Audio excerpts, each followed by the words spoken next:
bake sale. This is Doyle Redland reporting. Avarice, sloth, envy, lust, gluttony, pride, and wrath. All 7 of the fabled deadly sins were committed on Sunday at the twice-annual bake sale at St. Mary's of the Immaculate Conception Church. According to St. Mary's treasurer, Beth Ellen Coyle, church-sponsored events are a notorious breeding ground for these treasonous acts against the Lord God. This is supposed to be about the glorification of God, not violating His word. Do that and you're no better than that cheap strumpet Melissa Wyckoff with those sinful chocolate cookies of hers. The 7 deadly sins were first outlined in the 5th century by Gregory the Great, who himself was, as indicated by his very name, toying dangerously with the sin of pride. Doyle Redland for the Onion Radio News, online at theonion.com. This is the Onion News Network. You can help spread the ideas of liberty with our Patreon for just $5 per month at amps.freetalklive.com.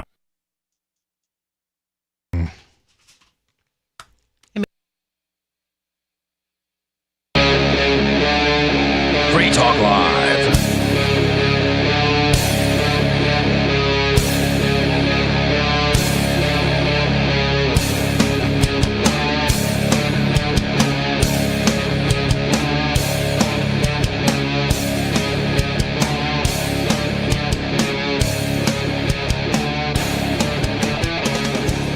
It's Free Talk Live. Sorry, Steve Classic, you were muted there. And we're back. It's Free Talk Live, and if you want to call in to get in on the air with us, say whatever is on your mind, change the subject, bring up something new, or comment on what we're saying, tell us we're wrong, 603-283-6160 is the number. That's 603-283-6160. And with you on Free Talk Live tonight, you've got me, Bonnie. Lori. And filling in for Richie Rich, it's Steve Classic. I don't know if I consider you filling in. I know. I miss Richie Rich. Yeah, I do too. It'd be nice if you guys were on at the same time. We should definitely schedule that sometime. I don't really remember most of the time. I just remember to ask you if you'll be here on the 3rd. The third Sunday. Third Sunday. That's my Sunday. Yeah. So lots of stuff going on tonight for us to talk about. Lori brought a rabbit pot pie, and I'm just really excited about that. It looks so nice. But I said I didn't even know. I said, is that a chicken pot pie? Oh, nice. And you said, no, it's a rabbit pot pie. Then I said, if you make half apple pie and half rabbit pie. It looks like it would taste disgusting. Well, you could have half for dinner and half for dessert. Yeah. I feel like apple goes with a lot more meat than you think, because what is it? Oh yeah, like pork. People put applesauce on pork. Yeah. I guess you could build a wall. You're gonna build a wall. It's gonna be fabulous. Yeah, in between of pie crust and blind bake it and then fill it and then bake it. Yeah. But you couldn't just put them in there and bake it, because then it'd be gross. Yeah. I am someone who mixes foods on my plate in my mouth, but Ian, he eats one whole thing, then moves on to the next whole thing, and it always I'm like, did you try the blah blah blah yet? And he's like, no, I'm gonna eat that last, and it drives me crazy. It depends what it is. If there's mashed potatoes, absolutely everything has to get put on it like you're a kid. Yeah. So then you have a little mashed potato ball with all the other things. Everything's in the mashed potatoes. Yeah. Yes. I kind of do that with everything. But a lot of news on the internet tonight as well. A judge is going to have a hearing to review the Onion's purchase of Alex Jones's InfoWars. The Funyun? The Onion. And they're going to call it the Onion Wars. No, I'm just kidding. Funyun. So many layers. So I heard a little bit of this from Jay last night, but I don't have all the information, so I think we're going to be able to learn it from this story I pulled up. All I know is that the Onion, the people who run the Onion, supposedly. Yeah, they bought supposedly InfoWars in an auction that was forced. He was forced to sell it to pay his supposedly, allegedly, supposedly, probably. But it seems like there's a lot of mischief going on, so that's why you're saying supposedly. Right. And I hope the best for Alex. I hope everything gets figured out and is done right. It's so hilarious because it would be so sad if this doesn't get to happen, but I saw on Twitter the day that it was announced that he was going to have to sell InfoWars, somebody posted Elon Musk has the opportunity to do the funniest thing now. Right. And I was like, oh my god. And then somebody commented to him you should buy it, Elon Musk, and then give it back to Alex Jones. And he was just like, interesting idea. Like, Elon replied. So I was wondering. It would be like not any money for him at all. Yeah, seriously. Right. Pocket change. Gave away $1 million like last month. Well, supposedly Roger Stone, who was also part of the InfoWars crew with Owen Schroyer at one point, they were supposed to bid on it. I think they probably had the high bid, but the federal mediator in the whole auction, basically on Monday of last week, said that it doesn't necessarily have to go to the highest bidder. It's up to his discretion to give it to whoever he wants. Minus, you could say we bought it for $10 million. But, I want to give it to this person who bid $300,000. Wow. So it's not in the best interest monetarily, and usually that's how lawsuits are settled by responsibility, like fiduciary responsibility. Right. They have a fiduciary responsibility to get as much money for the victims, quote unquote victims, as possible. Not to say, the highest bidder can't get it. So it was basically, the whole thing was a sham to give it to the quote-unquote victims of the Sandy Hook families, just to shut Alex Jones down.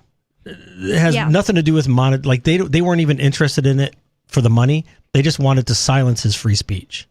And it's interesting because if you looked back at, if you put into a search engine Sandy Hook and Alex Jones from December of January 2013, because it happened in December of 13, up until 2016, there was not a news article mentioned about it. What did they even claim the damages were? Just that he hurt their feelings? Yes. He made them have to relive it because he brought it up and he claimed that there was lies. Because he brought it up. Right. Show me on the doll where it hurts. Yeah. That's absolutely insane. Right. I don't know if it's just that he brought it up, but that he talked about it, saying basically kind of implying the parents were liars or actors. Even still. He should be able to say whatever he wants. He should be able to say whatever he wants. He should be able to say I just hate the parents of the Sandy Hook shooting. You should literally losers. He should be able to laugh about that. Yeah, you should literally be able to say whatever you want. Yeah. I think it was a great thing that happened. Yeah. If he said that, even then, nothing should happen. Exactly. Mm-hmm. And I was really shocked and confused when the news first came out that he lost and he was being forced to pay the $1 billion. No, it was 1.32 trillion. Oh, or something they just took it from millions to trillions. And it's all in Connecticut, right? It's insane. It was run by the FBI, CIA in Connecticut along with Dick Blumenthal. Crazy. It's not even America anymore. I haven't spent any time of my life really a little bit in Connecticut, but it was in the middle of the woods, and so I don't know a lot about Connecticut, but I have seen them in the news lately. Everyone losing their minds about Trump, saying stolen election. Connecticut's really going crazy. Well, I'm a political refugee from Connecticut. That's why I moved to the free state of New Hampshire. And if you look, I still follow the news down there because it's interesting to once you extract yourself from a bad situation and you look at it as an outsider, it's wow, that was really bad. How did I ever live through that? That's why I started watching the Secret Lives of Mormon Wives. Right. I'm just right. Or if you watch Jerry Springer, you watch Jerry Springer and you go oh, my life is pretty normal. Hey, maybe this explains why prisoners watch cops. That question I had a few weeks back. That's true. So to watch people and as soon as the news station reports that, everyone's good, he got what he deserved. Shut them down. Blah, and you just look at these people you're just shouting out against free speech. Yeah. It's just unbelievable. Yeah, what they were doing. They were straight up saying towards the end of the election season, that free speech isn't important and nobody should have it and everyone should be censored and online censorship absolutely needs to happen to save democracy. Disinformation. And they weren't even tiptoeing around it. They were flat out saying it. Yeah. Kamala said, well, if you think about it, on the internet, there's basically just free reign for anyone to say anything and for millions of people to hear that. And that's a problem. No. In an interview. It's not a problem. That's a problem. Carmela, here's the pocket constitution. What does this First Amendment say right here? I've never read that. Unbelievable. Just unbelievable. So the people in Connecticut are just and then you just post a response no, that's not true. WFSB, WTNH, fake news. No, it's not. He actually, so the whole thing is getting reviewed by a federal judge. His name is Chris Lopez. not any relation to the New Hampshire Chris Lopez. But That's what I thought. in I think Houston is the federal court where they're looking at it. And I think basically it was so underhanded that the federal judge is basically saying you guys have just completely gone too far in this whole auction thing. Because a public auction, they basically said it's not a public auction. And what they did is the person who was overseeing the auction gave it to the quote unquote victims of the Sandy Hook families or whatever. And the proceeds of the auction sale were going to be based on a lawsuit judgment in the future against Alex Jones, which is in appeal right now. So so it's basically like you're buying a house. If you bought a house and you said, I'm going to buy this house, you have to trust me, I'm going to win the lottery. I'll pay you when I win the lottery. You can't do that in a federal bankruptcy. It's against the law. So the whole thing was, the money was pledged to win the auction based on future compensation of a lawsuit that's under appeal. Crazy. So it's completely phony baloney, plastic banana, good time rock and roll. It says here, this is from theguardian.com, it says, judge to audit if conspiracy theorists' bankruptcy auction was fair, which could delay buying process for satire site, The Onion. Right, the Funyun. Which, I mean, the Funyun is funny. I mean, we carry the Onion on this network. So that's all kind of like older clips Ian made a long time ago, and they're so funny. But they're evergreen. They're funny. You know? Yeah, they are. It's kind of like the old school Babylon Bee. Right, the Babylon Bee I think has carried the torch for the Onion in today's day and age, and that stuff is really relevant. Actually, it's so like random timing because Ian asked me to subscribe him to The Onion recently, so I got him like a year of The Onion, and now if they're bad, I'm gonna be we got to go sad to Babylon Bee. But actually, the prices went down since Ian last had it, like 20 years ago or 15 years ago. He said that it was $150 for a year, and now it's $99. Yeah, they can't give it away. No one cares. It's like the Onion is really irrelevant. What would you need the Onion for when you could just read actual headlines? They're basically just for entertainment. I guess? Yeah, they're basically the Onion. Yeah, it's like the Babylon It's all Bee. a joke now. Yeah, right, and so maybe the whole thing is a complete joke, and they just put the Onion moniker on it because it's a joke. I have no idea. We'll see what the Guardian says, which I think the Guardian is leaving X. Right? They said we're not going to be on that platform. That's funny. But AJ, I think Alex Jones will be back on InfoWars tomorrow, so the information is still coming in. He's allowed to be on InfoWars, does not own it. Didn't they give it back to him? Right? I think right now it's basically the auction has been suspended. Okay, that's under federal review. So I think they're back tomorrow. So we'll see. It says on Thursday morning, it was announced that The Onion had bought InfoWars at Jones's bankruptcy auction. But later that day, the judge overseeing Jones's bankruptcy case held an emergency hearing during which lawyers representing Jones and a company affiliated with him expressed concerns about the auction process. The judge had ordered an evidentiary hearing for next week to determine if the auction was conducted fairly, which could delay the process. We're all going to an evidentiary hearing, and I'm going to figure out exactly what happened, the judge, Christopher Lopez, said in an emergency hearing on Thursday afternoon. No one should feel comfortable with the results of this auction. Yeah, sounds like it. Sounds like there's some funny business. The only other bidder was First United American Companies, a company that is affiliated with one of Jones's product-selling websites. The only other bidder?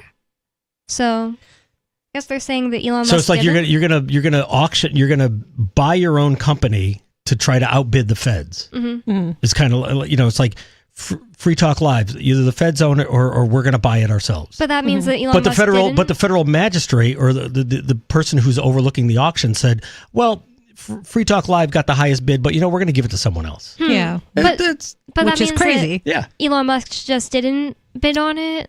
I would have thought he did. Well, I think that's actually who's behind it. I think Alex Jones alluded to Roger Stone. Oh, okay. being one of the bidders, or bidding to give it back to Alex Jones.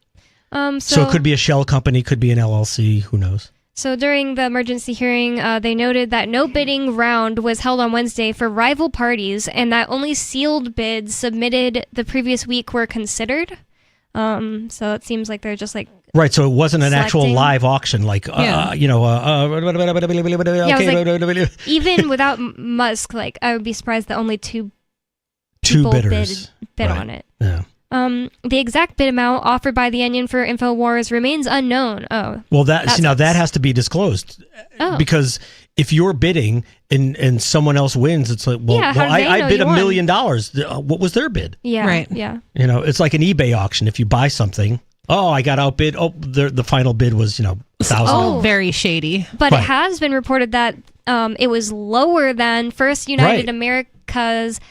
It's actually First United Americans bid of $3.5 million. Right, so they may have come in at $1 million, and the federal or $5, or but they were like, well, they're somehow in bed with Alex Jones, and so we're not going to give it to them, even though they rightfully are winning the auction. Well, I think the whole thing was just basically a sham to just give it to the Sandy Hook victims. Yeah. They could have bid $1. Right. Who was in charge of the auction? That's what I thought would have been explained by now. It went through that whole HBO story because when he was in court in Connecticut, HBO was filming it. It was basically like, all right, he's already guilty. How guilty is he?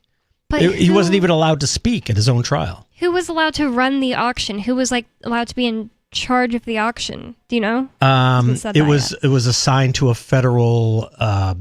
It's not a magistrate. I forgot someone who oversees the auction or oversees the bankruptcy proceedings. I don't know what you would call the person.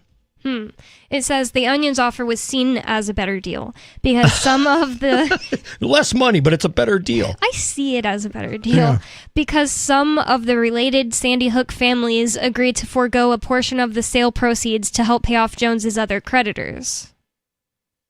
Maybe they need Trump to tell them what is a good deal. Yeah, I think DOGE should look into this. Yeah, it says that he owes $1.4 billion in defamation judgments after he falsely claimed the 2012 school massacre was a hoax. And the moon landing was a hoax. And the Are they gonna sue me? The Guardian just gets to write that he falsely claimed it. Yeah. How do they know? Well, they're from the UK. They're from the UK. The Guardian. Oh, right? And you did say that they're leaving.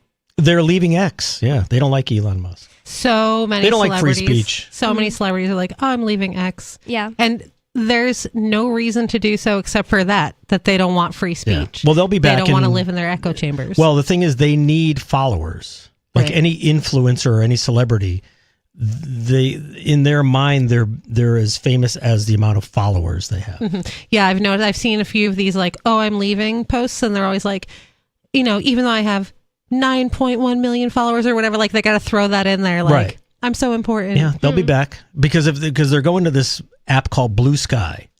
There's another one too. No. Or maybe there's another one. I don't know. There's another one run by Mark Zuckerberg, and I forget what the name of it is because it's so irrelevant. Threads is something like that. I keep hearing people be like, and on Threads, it was posted on Threads, and I'm like, what is that again? Yeah, I don't need another social media me either. thing. I'm not going to join that. I'm like an inch away from getting rid of Facebook. I didn't have Twitter for the first 20 years of its existence, and I just decided to make one, and now it's my favorite one, but I'm not going to do that with Threads. Right. I think that with Twitter, sometimes it's like, I think it makes people uncomfortable that they can't be successful on it because they're actually not interesting and it makes their heads explode. Because it's not the same as Instagram where all it is a picture. TikTok, you get your people who are screaming at the camera because they're going to shave their heads. Oh man. Or something like that. I watched a lot of it the first and second day and I kind of had my fill. Yeah. It's so ridiculous. Jeez. I find them to be hilarious. So I've watched a bunch. I saw. It's hilarious, but it's also sad. Like these people are brainwashed by the mainstream media into a fear bubble that interesting because MSNBC is supposedly up for sale. I think Comcast is going to spin that off or they're going to sell it. So a brilliant way so they're selling it. Right. So a brilliant way of doing if someone let's just say Elon Musk, if he was to purchase MSNBC, just buy it and leave it the way it is. If you just leave it the way it is, and then in 4 months, we have this new company that owns it. Well, I mean, it was originally Microsoft /NBC, MSNBC. But if you had someone bought it, let's say Free Talk Live bought it, but we would just keep it exactly as is. Then maybe 3 months in, you would just say, Okay, and Trump is a Nazi, and coming up, we have 9/11 truth after this commercial break. Just throw one little nugget in like that. And then back to our regularly scheduled, and then like next month you throw 2 nuggets in, That's good. And then basically just get people out of that fear bubble and just bring them back to reality. Because people are really trapped. Just get one really good new person there that has a show at like 6 p.m. and then like it's really popular because they're able to do that. Like walk you the can't line. go in and just change it wholesale because people will just freak out. Yeah. You have to slowly do it. The Democrats are like in lockstep enough that they would be like, did you hear Elon Musk bought it? I'm never watching it again. Like, that would get out pretty fast. That's why they're all jumping off of X. Yep. Yeah. I don't want free speech. No, they don't. The sad and weird thing about like the blue-haired people screaming, the bald people. Yeah, now bald people like shaving their heads and wearing the blue bracelets. It's like they might feel like there's tons of people out there just like them doing the same, and they're not weird, but like that's just because of the internet, and that's still such a minority weirdo thing to do. Have you seen that they were like, oh, the blue bracelet isn't enough? That's not enough because I forget their reasoning even, but they were like, you also have to wear a mask. Yeah. Oh if you really want to like show that you're in on this, you have to wear a mask. They've literally become the NPCs. I saw somebody. I went to the grocery store the other night for the first time with a bald head in the new place I live, and no, they were wearing a face mask. Oh, and I was a lot of people are wearing them. Well, why? Especially there, like I think the avian flu is coming back. Really? Yeah, I didn't hear about that. I'm not a bird next week. So yeah, I don't know. It's actually just like so random. I made a fully red bracelet simply because I got new beads, and like I was like, wow, the red ones are the best. Oh my god, I'm not even gonna put letters on it or anything. I'm just gonna make a fully red bracelet because I like just love to look at them, and now it seems like I'm like doing it to be anti that. But honestly, that's the thing. Like I don't walk around and see people in normal life wearing the blue bracelets anyway, so. That's what I'm saying. It's like they're just a weird minority doing, something dumb that's not gonna... It's a fad. I think the best part of it is that they're like imploding upon themselves and eating each other. Right. They're all like, well, okay, so you might think that you're safe, but you're not actually safe because people who look like you voted for Donald Trump. And I'm like, what is wrong with all of you? Oh, yeah, and it's so weird because like they started being like openly racist. Yeah. Like they started saying like, you know what? F Latinos. I hope you get deported. Yes. Because a lot of Latinos voted. Yep. They're like, Trump. I hope you get like to women like, I hope you get raped. Whoa. Yep. And, like they're saying all kinds then you'll of see what, the loving and kind left. Yeah. Right. It is the party creepy. of tolerance and diversity. Yes. Their true colors really show anytime they have any pushback. So what you said was right, that basically because there was like this drama with the auction of InfoWars, they kind of like gave it back to him pending standard processes, it says. And it says that in a post InfoWars wrote, "We are back." Soon after, Jones posted, "The InfoWars site has been restored in a massive blow to the deep state." Right. That's so funny. Right. But I mean, running the way they ran that auction is basically like, okay, we're in a football game. We're going to give the other team 14 points. Like for no good reason. You can't do that. Yeah. It says that if the sale goes through, The Onion has said it plans to rebuild the InfoWars website to feature internet humor writers and content creators. Jones said in his live stream, "InfoWars is back up for now. It's being given back to the rightful owner, yours truly." 603-283-6160. It's Free Talk Live. More coming up. 603-283-6160. Free Talk Live. The town wants him to stop. So he's charged with a misdemeanor and could spend 6 months in jail. 71 years old. Nice folks blind. there. Wouldn't let Blind. That's his source of blind living. old man sell some firewood out of his front yard. Nice.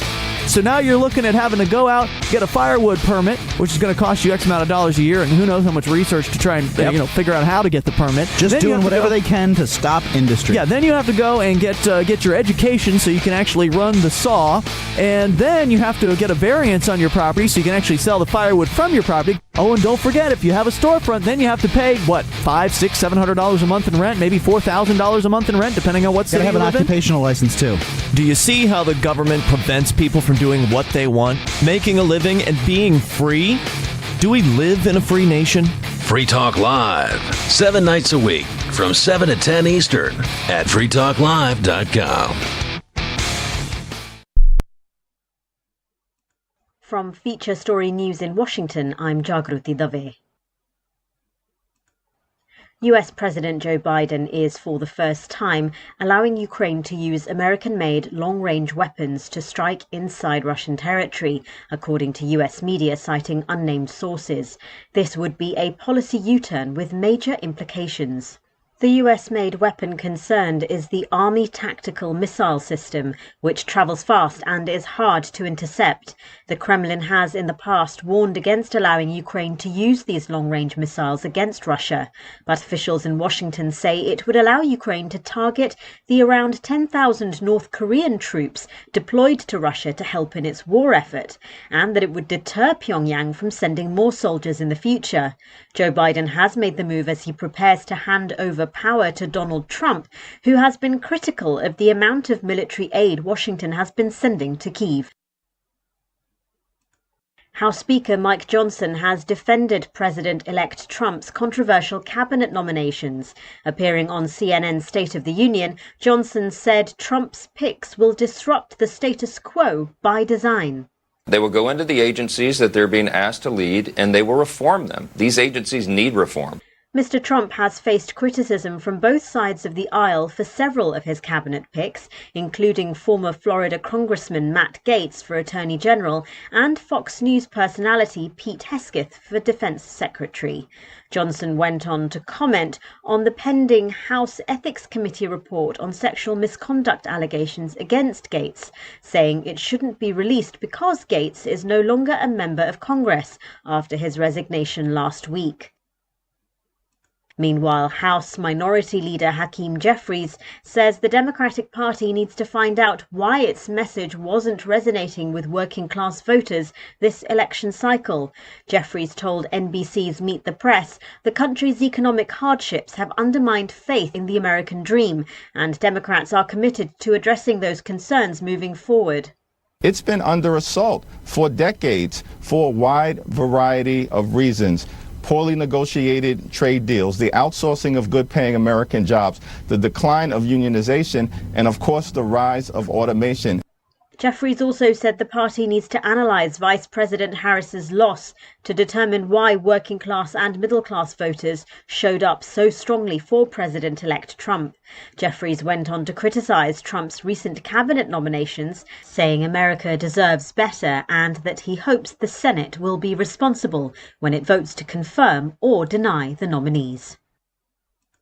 From bureaus worldwide, this is FSN. Yep, we still do email. Drop your email address in the entry box at freetalklive.com, and you'll be kept in the loop with Free Talk Live.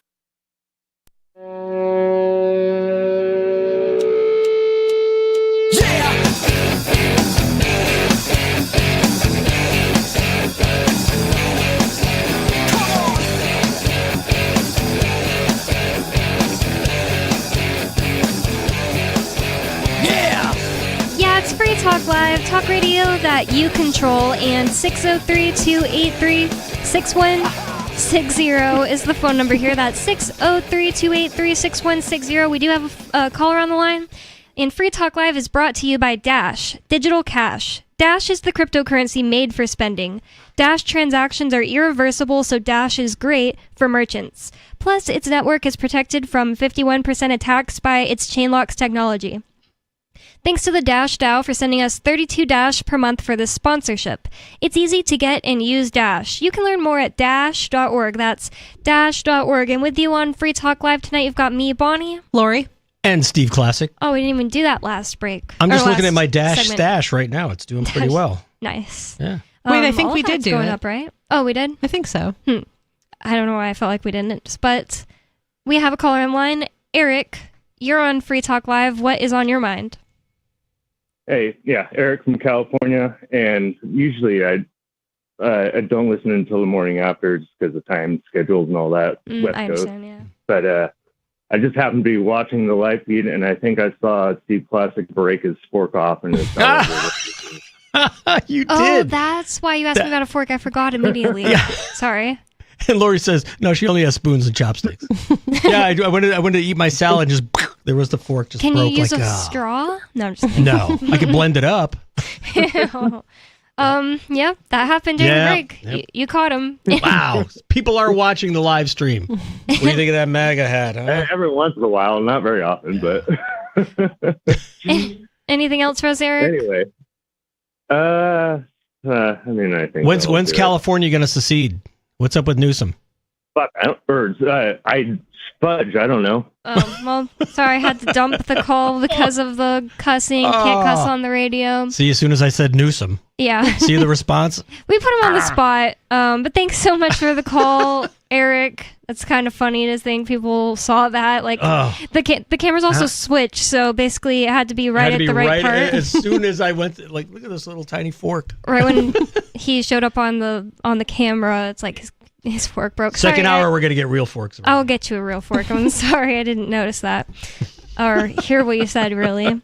In the last segment, we were talking about Alex Jones having to sell InfoWars because of the government forcing him to, and The Onion buying it, and they just felt like they had a vibe like it was a better deal. It's all about vibes. Even though it was less money. So it got sold to The Onion under fishy circumstances, and it was so fishy that judge actually paused the whole thing, and Alex Jones currently has InfoWars back for the moment. All just weird stuff, but I feel like these are some super similar characters in my life. In fact, is Elon Musk and Alex Jones, are Elon Musk and Alex Jones Geminis? Because Trump is a Gemini, Kanye West is a Gemini, and they all have such similar vibes to me. And another two are Musk and Alex Jones. I think Alex Jones is a Gemini. Anyways, February 11th. Oh, so that's Aquarius? Elon? Yeah. No, that's Alex Jones. Alex Jones? Okay. Yeah. That's actually, I don't know if he wants me to say it. That's Elon's June 28th. Oh, so Elon is just barely a Cancer.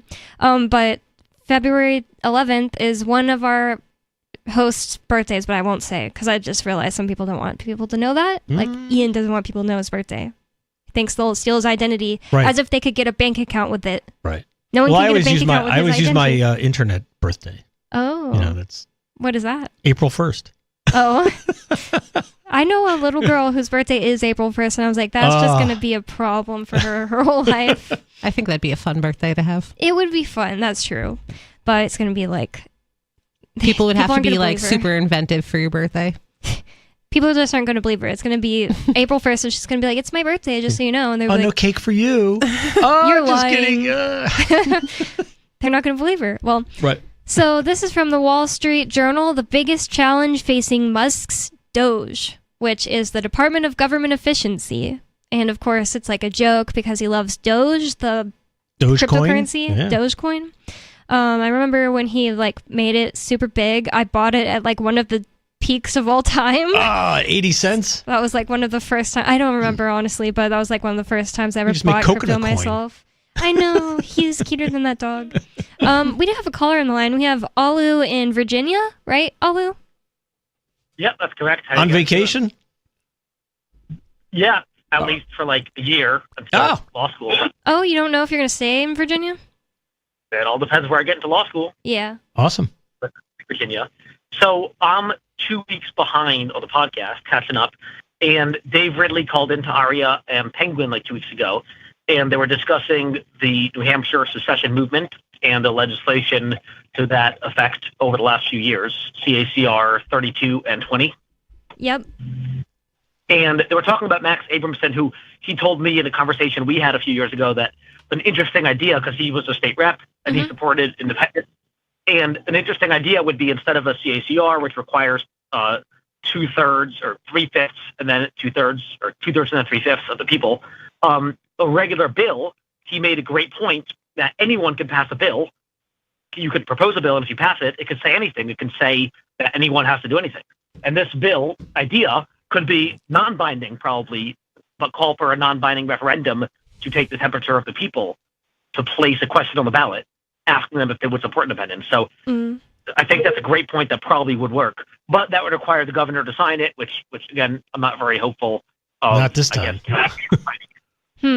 Why is she even worse? The new governor? Kelly Ayotte? Ayotte. I don't think she would touch anything. I don't like think that. any of them. I don't think Chris Sununu would have either. You know? No, absolutely not. Yeah, no, definitely not. But the interesting point, I think Dave Ridley and then Aria were asking themselves, and Penguin, they all didn't seem to know. They were asking, how did we first join the Union? Was that by simple majority 51% vote or a constitutional amendment, 2/3 kind of vote? And the answer is nothing. It was by one fraudulent constitution, and by constitution, I'm mispronouncing it. It should be pronounced C-O-U-P, coup, because that's what it was. And even the pro-Lincoln, pro-history, pro-American unionists admit that that constitutional convention where they threw the Articles of Confederation in the garbage illegally was a coup because it was all illegal. And then it barely passed there at the convention. I think it was close to unanimous by the delegates, but again, there's only a few delegates, and then it barely passed. I think when it passed in the state constitutional conventions, I believe it was simple majority that was required because, New Hampshire and New York and a bunch of states were like 30 to 28. Was it majority of the elected body or just majority of the citizens? None. There were constitutional conventions called in the 13 states to whether to ratify the U.S. Constitution and join the Union. The delegates, so it was like 50, 60 people who were selected as delegates, that they voted based on simple majority, in some cases like 30 to 28 or like 31 to 25. Right. Those simple majority votes joined the Union, but there's a lot of history to it. I'm sure there are some good books I'll find and I'll text you guys later. But there was a lot of effed up stuff going on, and it was kind of corrupt. There was corruption in New Hampshire where they called the convention in Portsmouth, which wasn't really the capital, in the snow, in the winter, so that the Western pro-liberty, anti-union people couldn't even get there in the winter.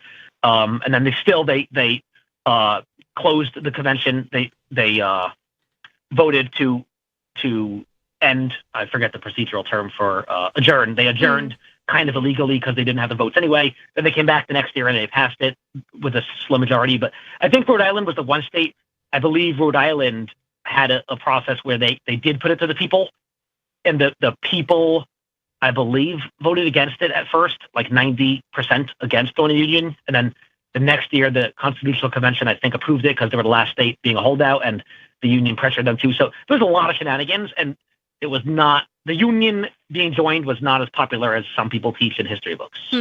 Hey, Alu, what do you think about California and Governor Newsom wanting to secede just because he hates Trump? And don't cuss about it. Yeah, don't cuss. we want to hear. Calm down. Cuss. No, you guys are crazy. But I love it. I support it. I love it. How can I help him? And I think you're looking at like parts of Illinois too that want to get rid of Cook County, like basically just build a wall around Chicago. I mean, I've written about I don't blame them. The state moving borders movement from Illinois, Indiana, and also Greater Idaho. I've written articles on Liberty Block. Yep. So Liberty Block has articles about that and about CalExit. So I support all of it. I love it. Right. I know Texas as well. And when you hear, I mean, like mainline podcasts are always talking about Texas seceding and California. Like I rarely hear anything about New Hampshire. Like we have no national traction. And it's like per capita, we have to have the most people who want to secede. Right. It's because there's like nobody here. It's a small state with a small population, so people don't pay attention to it. I can't deny the fact that like before I got the idea to move here from like Free Talk Live, I didn't have a thought in my mind about New Hampshire or Maine. It's like the only thing that came to my mind was like maybe lobster about Maine and nothing about New Hampshire. Yeah, we're close to Maine. But Alu, what do you think if Newsom really wants to do this? Do you think it would make it easier for everyone else to do it, even though it's kind of why he wants to do it is basically just I hate Trump. That's why he wants to do it. And I don't know whether he would take. For a while. I don't know if he would take all of California. He just wants to take the coastline. I don't know. I think splitting the state could be complicated for other reasons, but I think California could and should secede, and I think it would make it way easier for Texas and then the other states to secede. So I think once one state goes, like one slave running away from a plantation, makes it far easier and empowers the rest to also leave. Right. That's why the powers that be would hate that happening. But I think California, I'm hoping CalExit movement, now that Trump won the popular vote and conservatives are really taking back a lot of power throughout the union. Hopefully Democrats sense that, and the radical progressives hopefully can push their secession movements to the next level. Right, they're gonna co-opt our idea to do it. CalExit's been for a while. Right, I've been with Marcus Evans, the Cal-Exit people for a while, and we love them, and they support independence, and we support their happiness and independence.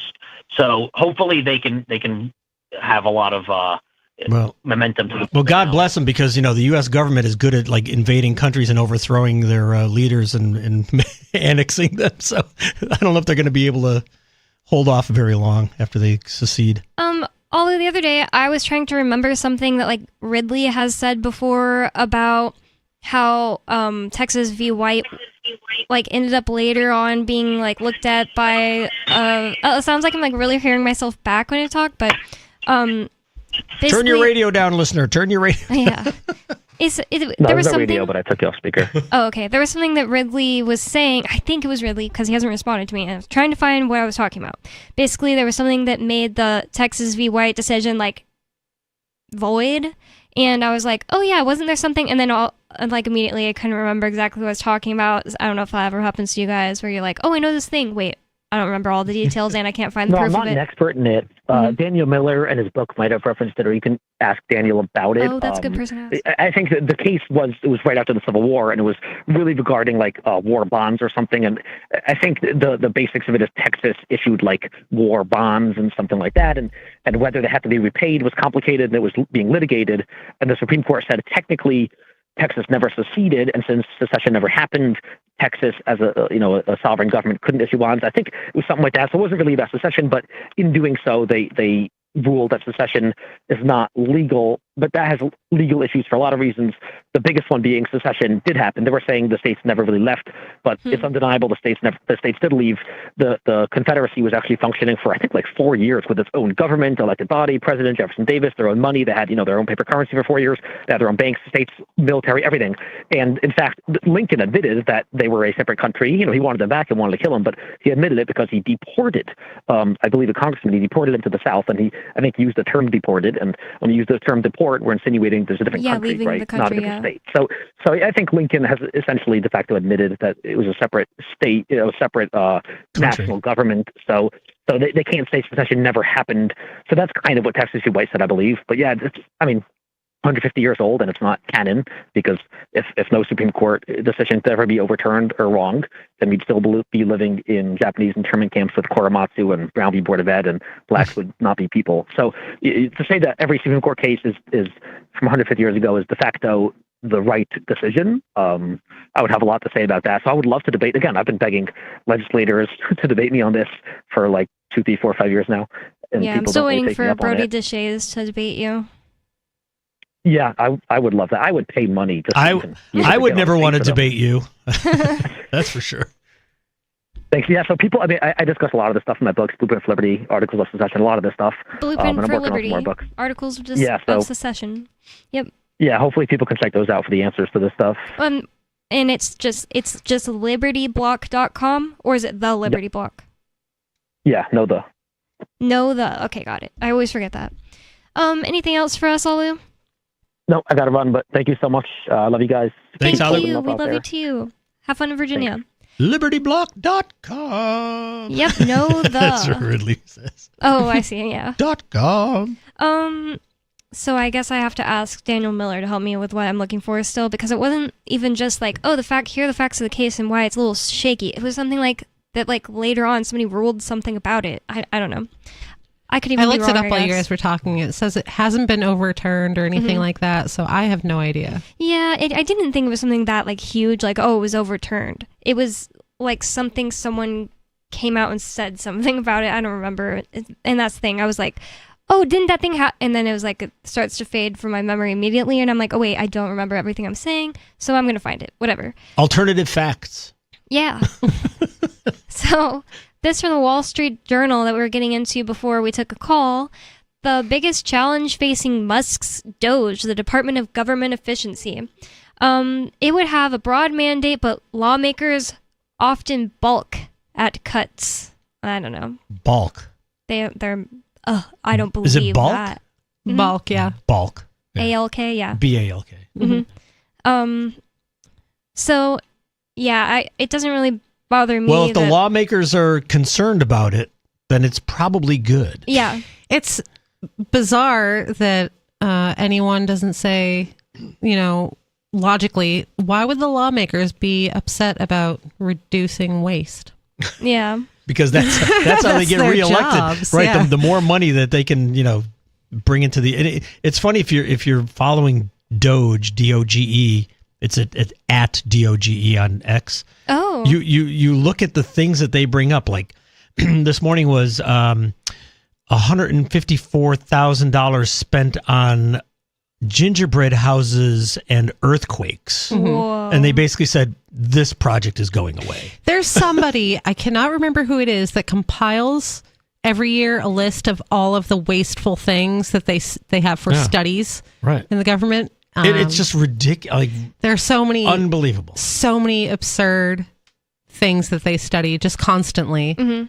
The effect of COVID on German women. There was like this one. The secret language of French butchers was one of them. Right, yeah. There was this one that was like, what would happen to people if they fell from 1 foot? Something like that. We talked about it on the air before. Yeah, they're all really ridiculous, and that's where your tax dollars go. And all of this stuff gets snuck into these omnibus bills that they just have to pass. Okay, well, we don't even know what's in it, but it passes. They $1 don't trillion. have time to read it. Right. It'd be great if they made riders a thing that you could no longer do. What? Like when you write a bill and you throw all those riders in there that have nothing to do with it. Yeah. Right. That should all be transparent. They should have to be there making each bill individually. Like absolutely. Why can't they? They should have to stand up and read the bill in front of everybody who's voting on it. That would make and them if want you it one cannot page. read it because it's too much to read, then it should not. That would be great if you could actually read it. If you could before it gets like I want to read that. Yeah. Put it up on the internet. Government transparency. Crazy idea.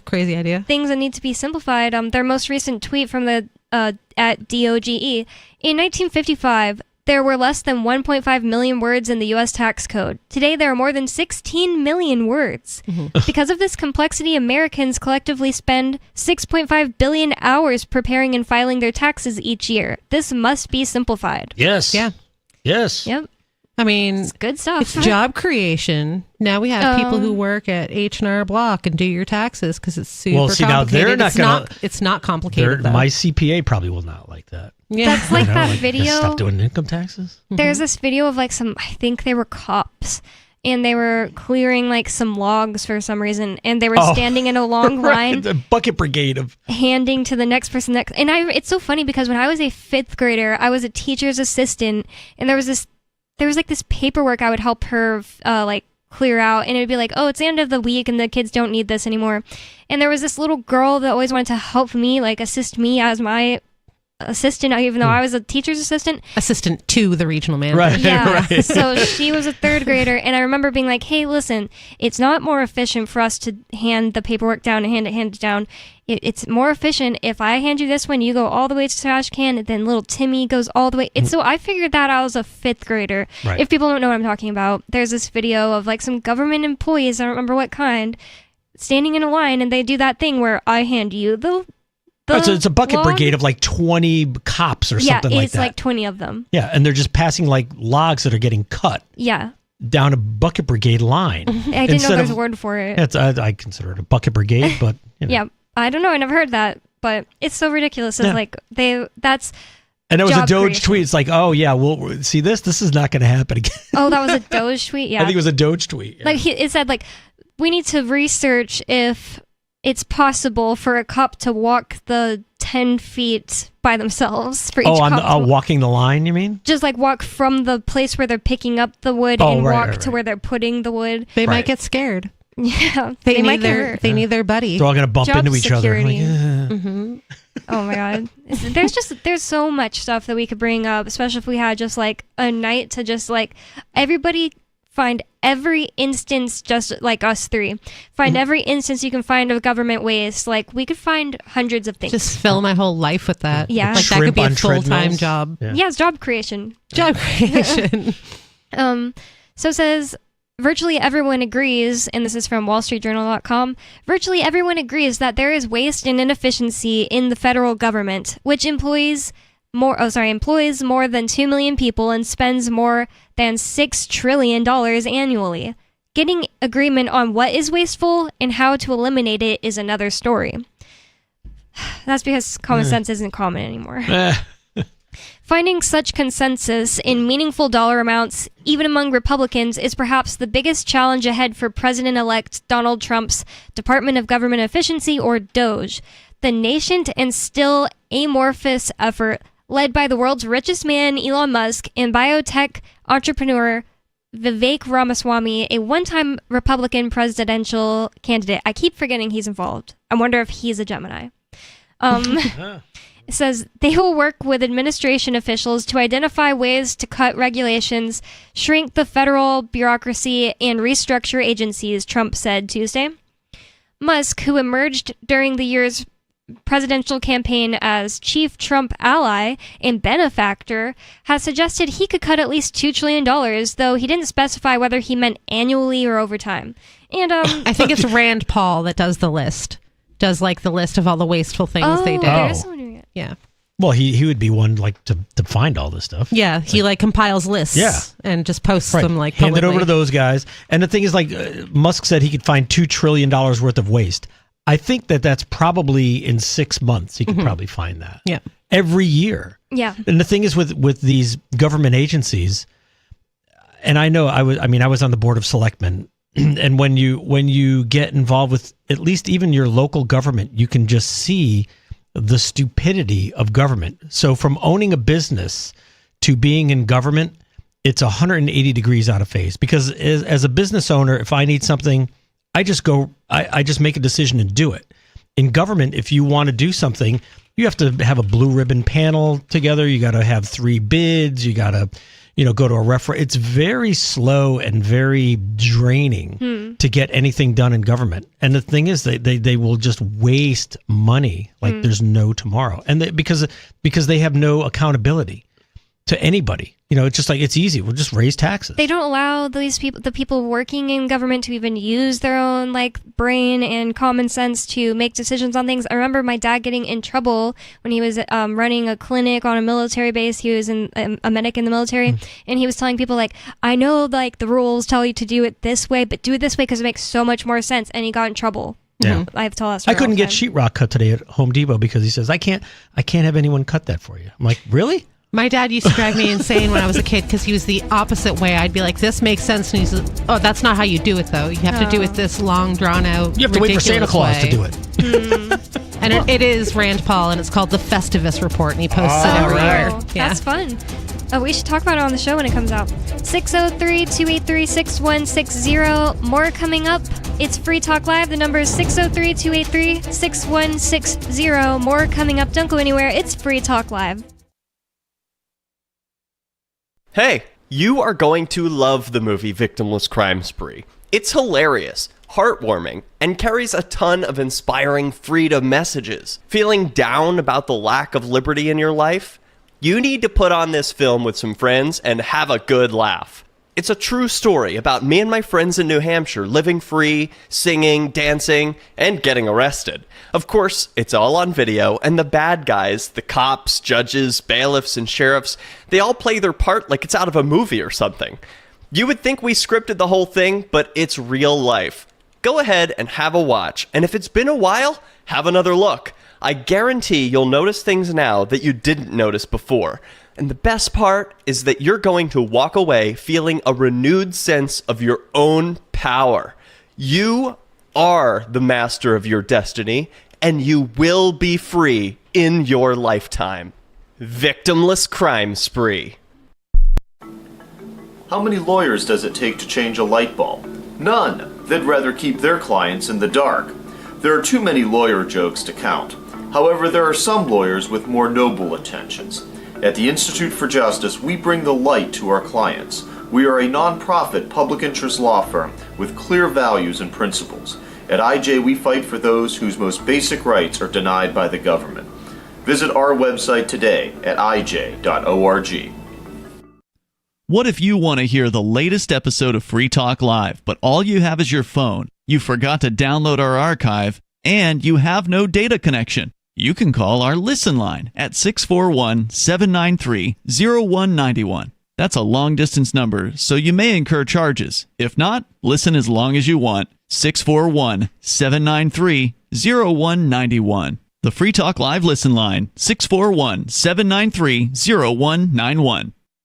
You're listening to the live edition of Free Talk Live. Hour number 2 is next after the news here on the Liberty Radio Network at LRN.FM. From Feature Story News in Washington, I'm Jagruti Dave. US President Joe Biden is for the first time allowing Ukraine to use American-made long-range weapons to strike inside Russian territory, according to US media citing unnamed sources. This would be a policy U-turn with major implications. The US-made weapon concerned is the Army Tactical Missile System, which travels fast and is hard to intercept. The Kremlin has in the past warned against allowing Ukraine to use these long-range missiles against Russia, but officials in Washington say it would allow Ukraine to target the around 10,000 North Korean troops deployed to Russia to help in its war effort, and that it would deter Pyongyang from sending more soldiers in the future. Joe Biden has made the move as he prepares to hand over power to Donald Trump, who has been critical of the amount of military aid Washington has been sending to Kyiv. House Speaker Mike Johnson has defended President-elect Trump's controversial cabinet nominations. Appearing on CNN's State of the Union, Johnson said Trump's picks will disrupt the status quo by design. They will go into the agencies that they're being asked to lead, and they will reform them. These agencies need reform. Mr. Trump has faced criticism from both sides of the aisle for several of his cabinet picks, including former Florida Congressman Matt Gaetz for Attorney General and Fox News personality Pete Hegseth for Defense Secretary. Johnson went on to comment on the pending House Ethics Committee report on sexual misconduct allegations against Gaetz, saying it shouldn't be released because Gaetz is no longer a member of Congress after his resignation last week. Meanwhile, House Minority Leader Hakeem Jeffries says the Democratic Party needs to find out why its message wasn't resonating with working-class voters this election cycle. Jeffries told NBC's Meet the Press the country's economic hardships have undermined faith in the American dream, and Democrats are committed to addressing those concerns moving forward. It's been under assault for decades for a wide variety of reasons.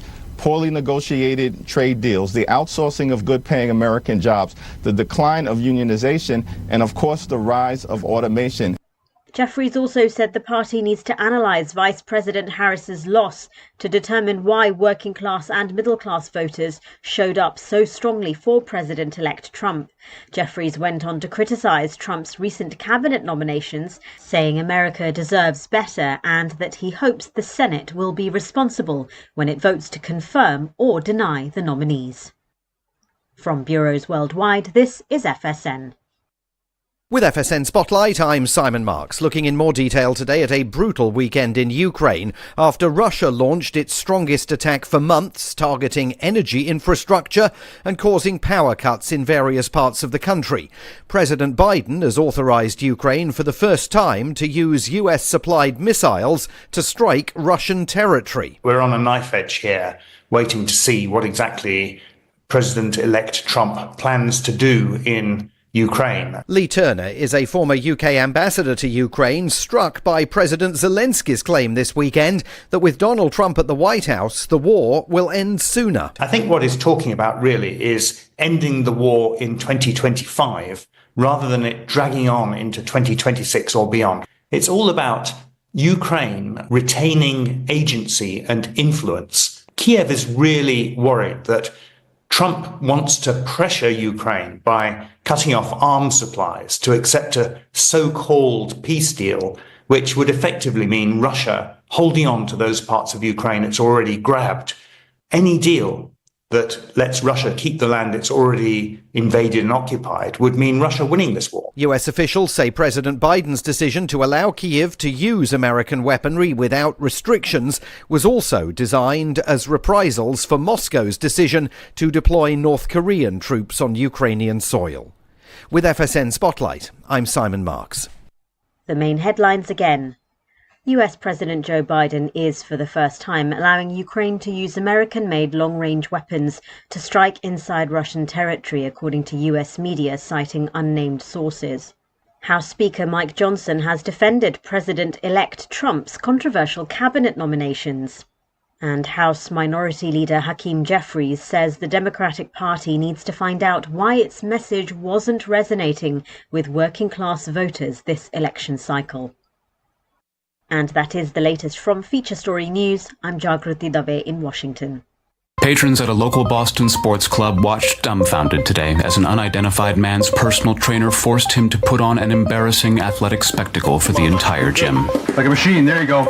According to sources, the degrading little show went on for nearly 45 minutes, with the man reportedly being paraded around every section of the fitness establishment, doing anything his trainer commanded. I wish I could turn around and concentrate on my workout, but I can't help but keep watching.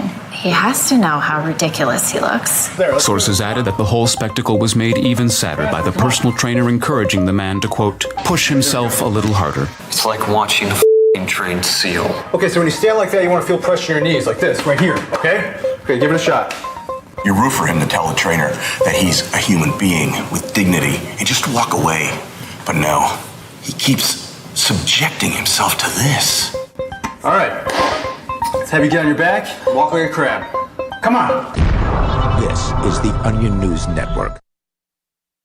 Got Telegram? You can follow our channel there and discuss show prep with other listeners at telegram.freetalklive.com.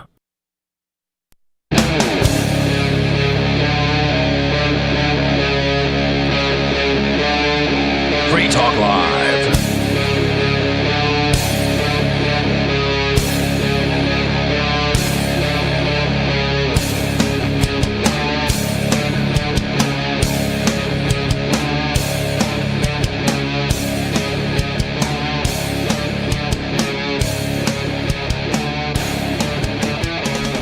It's Free Talk Live, talk radio that you control, and 603-283-6160 is the phone number. That's 603-283-6160. Not your keys, not your Bitcoin is a lesson that too many people have learned the hard way. It's always best to get your crypto into a wallet that you control, but not all wallets are equal. Many of our hosts have been using Edge for years to manage crypto, and there just aren't many wallets to compare.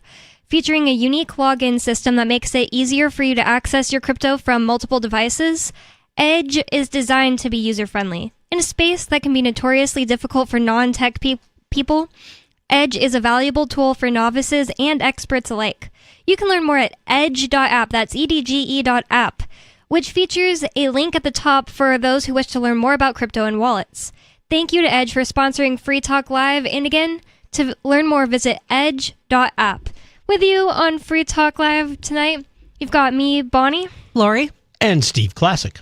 And in the break, I tried some of that was the first time I've ever had rabbit, and I seriously didn't know it would look so much like chicken. Like, I felt like I was looking for something brown in there, and it tasted exactly like chicken. Yep. And I just feel like it's just safer than chicken. Like, it's better for you. It has more amino acids in it, and it's lower in fat and higher in protein. Like, nice. Pound for pound, rabbit is much healthier than all meat that I can think of. You can get it in your backyard. And you can get it in your backyard. It's just like with... And the poop is great. Yes, for everything, like for your garden. Outstanding. Well, not to eat. Garden. Yeah. Let me just preface that. Because you said it earlier that was for your garden, I knew. The poop is great. Yeah, Stu brought the poop over. It was awesome. Yeah, big old bags of poop. Yep. The yard at the Keene house is going to be like the most lush lawn in the whole state. Nice. Well, I'm excited about that. I've like only recently in the last couple of years started like eating a lot meat very often, and like years ago I've been like kind of forced into eating Dove once. Did not like that. Oh my god. But that was like in the throes of I hate meat, and I got like kind of forced to eat it. Ugh. Also, it's just like I'm not really a poultry person. I'm interested to one day try duck, and we've talked about that before. But like chicken, I could live without it. Wow. Yeah. I just I like chicken if it's like farm raised chicken. It tastes better. It does. Like store-bought chicken tastes like nothing. I always say this, and then I remember that I'm buying a whole chicken from Jay, but whole chickens for some reason are really good. Yep, tastes better. 99% of other chicken dishes, like I could live without them. Like a whole chicken baked with like lemon. I love that. Pepper and salt and butter and stuff. That's awesome. And this isn't really like what you guys come in to talk about on Free Talk Live? I thought we were going to talk about the Edge app. It's a great app. It is a great If you app. got crypto, You use it? Edge, absolutely. Nice. Absolutely. It is the best. It's the first crypto wallet I ever had on my phone. Safe and secure. Download Edge, get some crypto, and then come buy a rabbit pot pie from me. Nice, yeah. For Thanksgiving. I'm buying the chicken I'm buying, and the chicken I bought for last Thanksgiving with crypto. Using my Edge wallet. Like, that's the thing I use like every single month for things. Boom. We do have a caller on the line. So, unscreened caller, you're on Free Talk Live. What's on your mind? So how long do you expect to wait before they overturn Texas versus White? I never claimed that they overturned it. You said you have hope? No, I You have didn't. better odds betting all your hidden Bitcoin and Dash on roulette. Hidden. But anyways, you guys should stick to that government inefficiency stuff instead of that taxation is theft. But the government inefficiency, even though it's the flaw of the system, because it deviates from capitalism, is the cure. It is not a disease. You exploit its weakness. And the benefit of that is because the inefficiency doesn't directly harm the taxpayer. And that's what you guys should stop telling your listeners, right? It harms the people that loan them money. It harms the people that work for them. It harms the people that invest in their currency. And those are the people that are part of the problem.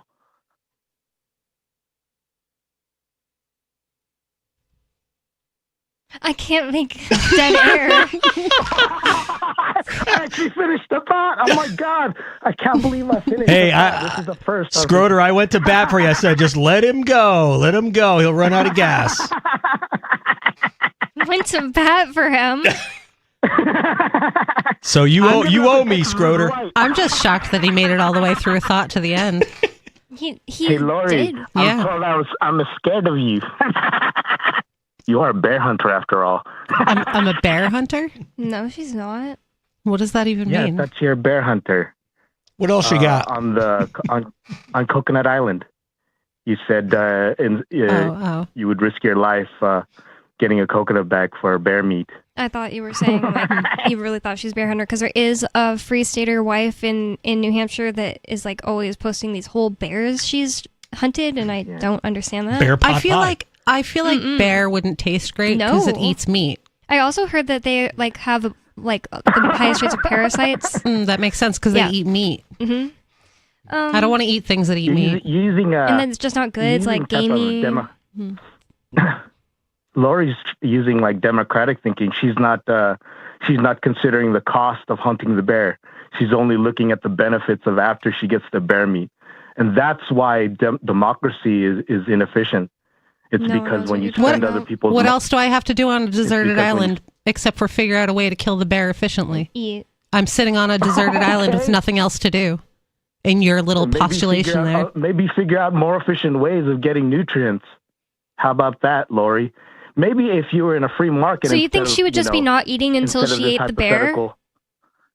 What's that? You think she would just be not eating until she ate the bear, and she would be like, "Well, I'm going to starve, but I'm going to keep working on getting this bear." And you don't think she would just have other options around that were easy while she was waiting to get the bear, and then once she got the bear, it'd be like, "Wow, big." Well, let me just big fill score. in your listeners. I put her on an island where we were talking about restitution. Do bears live on and islands? my claim is that restitution and things like institutions like restitution and insurance won't be part of capitalism because they breed inefficiency, they breed externalities, right? And then I was talking about where a bear steals your coconut, and then I was making a claim that it's not efficient to try to get your coconut back from the bear, and then Lori made the claim, it's efficient because not only can you get the coconut, but I can kill the bear and eat its meat. Mm-hmm. And I just laughed. So it's just silly. It's like that's democratic thinking for you. What does that have to do with democratic? Like that has nothing to do with like democratic thinking. Democratic thinking is where you're spending other people a common pool of money, Everyone has equal say. No one This has. is why Sounds this like is why communism to me. I don't like My democracy. actions are not a common pool of anything. Yeah. That's just me yeah, on a deserted island. communism- Once again, Hold on. Skeeter's hypotheticals are terrible. Yeah, they're horrible. Let me address that old guy, right? Communism is pure democracy, right? You got to understand that democracy is the problem, where you distribute the command of capital uniformly instead of proportionally to the people that are productive. That's what capitalism does. This is why I don't like democracy. That's But I nothing know to do how with to- democracy. I- Democracy, you could have communism without democracy. You just don't. You don't know. No, you can't. No, You no, can't. no, That- no. That's Yeah, you can. Communism is the purest form of democracy. So That's in, true. In our system, we have mixed capitalism, right? It's a weirder form of democracy where we have a proportion of what we spend as a common pool of money, we spend through representatives, and another large portion of our system is a market system, right? So you were actually claiming you couldn't have communism without democracy. I think you absolutely could. No, you can't. You look Why? at the pure Because democracy look at is the purest it's communist- democracy is mob rule. Mm-hmm. So Yeah, that's communism. Everyone has Yeah. an equal say. He's agreeing with you, A Skeeter. common pool. Yeah.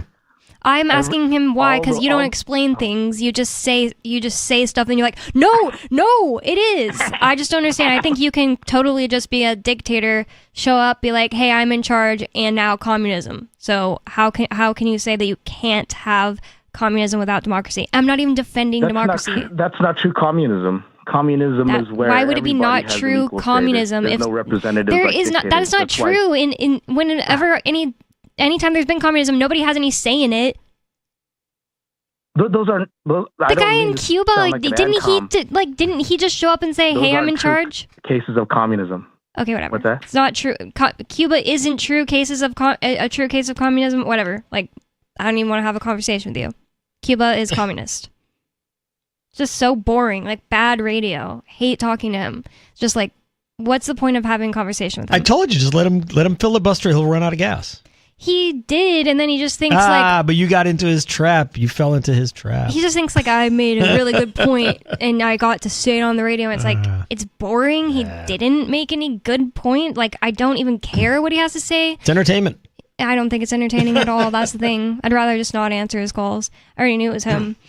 In last segment, we were talking before the rabbit pie. Yeah, before the rabbit pie.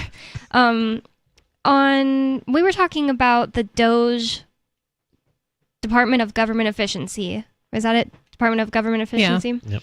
And I read one of their tweets. Seems like they're on the right track. You know what is really interesting is like the DOGE idea mixed with RFK's like Make America Healthy Again. All he needs to do is cut things, not make stuff illegal. I don't even want soybean oil to be illegal. No, it if shouldn't be. he just stopped subsidizing soy, we wouldn't have this problem. Right. Because you're spending taxpayer money to make that stuff cheap. Mm-hmm. Yeah. You know? So if you get rid of that and you make it just as expensive as whatever else, and then just leave it up to people if they want to go to it's you can't legislate morality. If people want to eat bad food, fast food, they're going to do it. Yep. Can't legislate like intelligence or like the type of IQ it takes to think, if I eat this, it might taste good now, but it will hurt me later. No, see what will happen if they stop subsidizing all of these things. People will stop buying them. They buy them because they're cheap. Mm-hmm. And if it's Corn not and cheap soy. anymore, people will be like, why would I buy this garbage for the same price of this And thing that's good for me? It's also educating people on the risks that cheap food provides. Mm-hmm. And I feel like one of like it hand in hand with getting people to eat all these subsidized garbage foods went the Department of Education getting rid of things like home ec, teaching people how to cook. I never had a home ec. Right. Yeah. When I was in school, we had home ec, but they don't do that anymore. They don't teach kids how to cook, which is a a basic life skill that people need to know. No, I need to learn every single year about the robber barons were so bad. Exactly. Instead, they're teaching you things that you're never going to use in real life. And you can't even be a cook in the military anymore. It's subsidized because you're.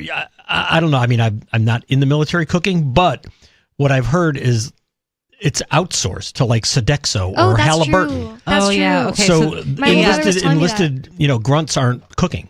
Yeah, it's prison food. Right. That's what they serve in schools too now. Right. Well, yeah, because everything that, like, I was listening to Tom Wood's episode. I don't agree with everything this lady thinks about nutrition. So it's like, the enemy of your enemy is not your friend, Tom Woods. But she was talking about how seed oils are bad, but she has like all these like whack opinions otherwise. And but one thing she was saying is she was like, why do these government food, like, quote unquote, like, recommendations actually matter? Because you think, well, I don't just eat based on the food pyramid. Just because they have food pyramid there, it doesn't affect me. Well, the thing is, they have to follow those guidelines with hospital food, prison food, school, and like all the food that welfare people get. I don't really care. Right, whatever's on WIC. Yeah, or like welfare.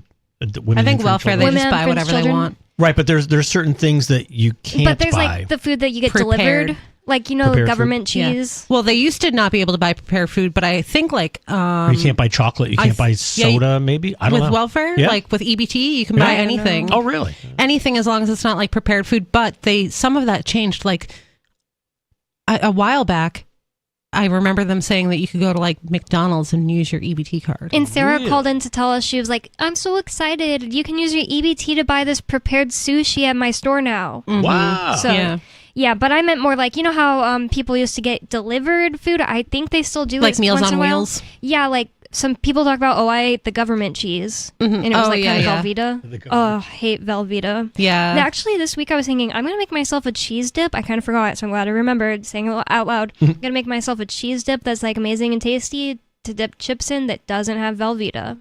I've always hated Velveeta. It's just above the legal limit to call it cheese, right? Probably. Yeah, Velveeta. probably. It's like more like plastic. Yeah, it's plastic. I seriously believe that. Because I think they call it cheese food. Yeah, or like cheese product. Cheese product? Cheese ice creams. Yeah. Right. Ice cream, you can't call ice cream. There is some ice cream that they have to write dairy product. Dairy dessert. Dairy dessert. Yeah, that's what it is. Frozen dairy dessert. Oh my God, I hate that so much. There's no cream in it. Eggs and cream, and that's all you need. Like, well, it's like the butter that got recalled at Costco because it didn't contains milk. I saw that. Yeah. They recalled, 800 million pounds of butter. I might be wrong with that number. They were calling it butter, but it was like margarine? No, it was butter, but they didn't print contains milk on it for the allergy information because people who buy butter don't know that it's made of cream. It is, it's milk. So stupid. That is really, really dumb. Yeah, so let's waste a bunch of so they good butter. I guess they've recalled it, but I don't know who actually brought it back. Maybe not. Maybe I won't take it. I hope nobody, but I mean, some people are dumb and probably did. Right. And they were like, oh, no, there's a recall, and then didn't look anything further into it. There's milk and butter? Oh, my God. Better get with that margarine. I thought it was vegan. Oh, man. It was vegan. Because I was eating, can't believe it's not butter. Yeah. Man, it's so sad that when I was younger, my mom always was like doing things to lose weight, and like she always had can't believe it's not butter spray. Margarine? Gross. Yeah, it's margarine. Spray. Yeah, and it was a spray. And she's since spray on figured butter? out that's not true. Spray on... Yeah. It's not butter. It's totally vegetable oil. It's margarine. To cook with? No, more like to put it on your toast? Like you spray it on your toast? Yes, like spray it on your toast. Or spray it on like if you have like a bowl of peas and corn or something, you spray it on. Wow. Yeah, Do you remember like for a while they had the oleo stuff that was like the new hot margarine type thing, and people were like getting the poops from it. It didn't last very long because people it was just like go right through you. I feel just really bad for people like my mom and other people who get told like you can Google are seed oils bad, and the first thing is like, no, seed oils are not bad, and all this stuff, and car. it's like all you have to if you believe what people are telling you, like, yeah, I'm doing the right thing, trying to be healthy, or like, oh my God, so dumb. What is it called? That place that people they go to lose weight. It's like a Weight Watchers. Weight Watchers. They no longer are telling people like certain foods to eat. Doesn't matter anyway because their recommendations were trash. But they no longer are doing any of that anymore. They're recommending people go on Ozempic. Yeah, eat whatever you want and go on Ozempic from Weight Watchers. It's crazy. They don't meet anymore either. Everybody's on Ozempic. It's crazy. I look at people that I used to follow or whatever, like their stuff will come across my timeline and I'll see them. They're all like hollow manned, people like you know in real all life. sunken. No, not anybody I know in real life. I don't think. I don't know. Maybe. Yeah, I don't know anyone in real life on it, but that could be something I just don't know about. People. I haven't looked. Like I don't really interact with Facebook friends or anything, so I don't know. Possibly. I'll have to go and look and see if anyone's looking real thin, and then be like, "You on Ozempic?" Yeah, you can ask. I would.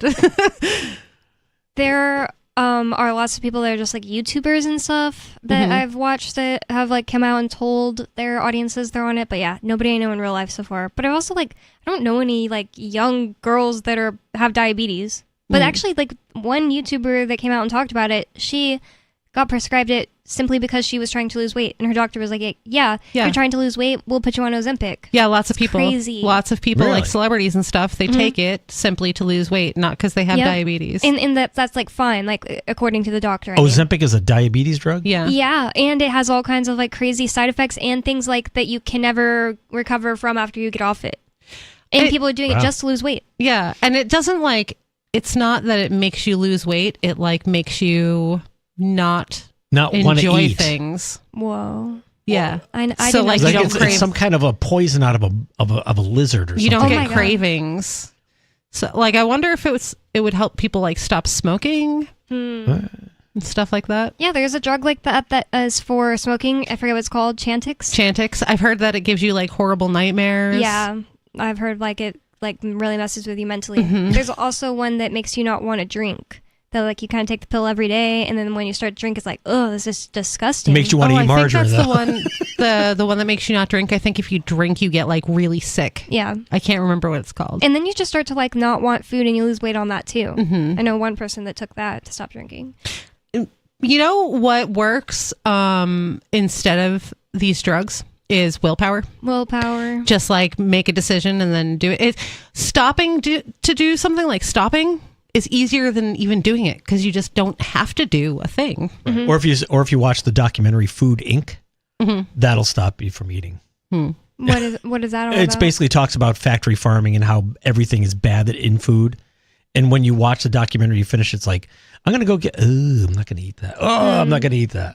But now the new thing is, there's a lot of memes like, I'm eating potato chips at 3 a.m, and there's a picture of RFK looking at you like really like angry. I saw that. And I was like, I should put that like on the freezer because she likes to eat ice cream. Just open up the freezer and there's RFK in there. I need to figure out why he was eating McDonald's with Trump and I think that's a fake picture. Really? I think that's a what do you call it? An AI brought to you by Big Pharma. It was like super detailed then because like it shows. See, you can get tricked by AI. If you're looking in the details, when you look into Elon Musk's fries, he has taken the fries and like squirted the French or the ketchup all over it like a child would. Psychopath behavior. That is childish behavior, if anything. And I was like, what else would I expect from him, honestly? I've never understood the people who put the ketchup on their fries instead of dipping your fry into the ketchup. You gotta dip it. It's like you see it on TV, and when I was a little kid, that was so fun, and my dad would be like, quit doing that. And then when you get older, you realize it's not the best way to do it. No. It starts to like dry on the fries.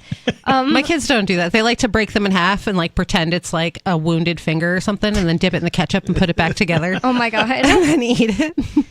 The other thing, if you look into that picture, is Trump's the only one who doesn't have those prepackaged dips. He has his own little plastic or not glass bottle of like mayonnaise, ketchup, etc. And I was like, why is that? And somebody said maybe a security, what's it called, Secret Service thing, like where he's not able the food to just taster take had to, or maybe he has like his preferred brands, like those ladies who pull ranch out of their purse. That's another thing. It could just be that he's rich and he wants the fancy stuff. 603-283-6160. It's Free Talk Live. I don't think we need RFK to save us from ourselves, though. Just end subsidies. 603-283-6160 for whatever is on your mind. Change the subject or tell us what you think.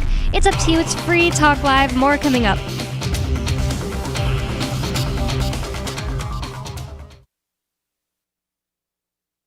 This hour of Free Talk Live is brought to you by Dash Digital Cash. Dash is the cryptocurrency designed to be used for spending. In addition to being one of the world's first cryptocurrencies, Dash was the first crypto project to have a decentralized autonomous organization that to this day continues to improve and promote Dash. Every month, 10% of the mining rewards go into a treasury. Anyone with one Dash to spend can put forward a proposal to the Dash masternodes. The masternodes vet the proposals and decide which ones move forward and are funded by that treasury. Nowadays, DAOs are plentiful, but Dash paved the way by doing it first, nearly a decade ago. Dash is one of the oldest cryptocurrencies and is widely available on exchanges, including the decentralized Maya protocol, and in multi-crypto wallets. It's easy to get and use Dash. Start by learning more at dash.org. Thanks to the Dash DAO for sending us 32 Dash per month to promote Dash on the air. Visit dash.org to learn about Dash. Dash.org.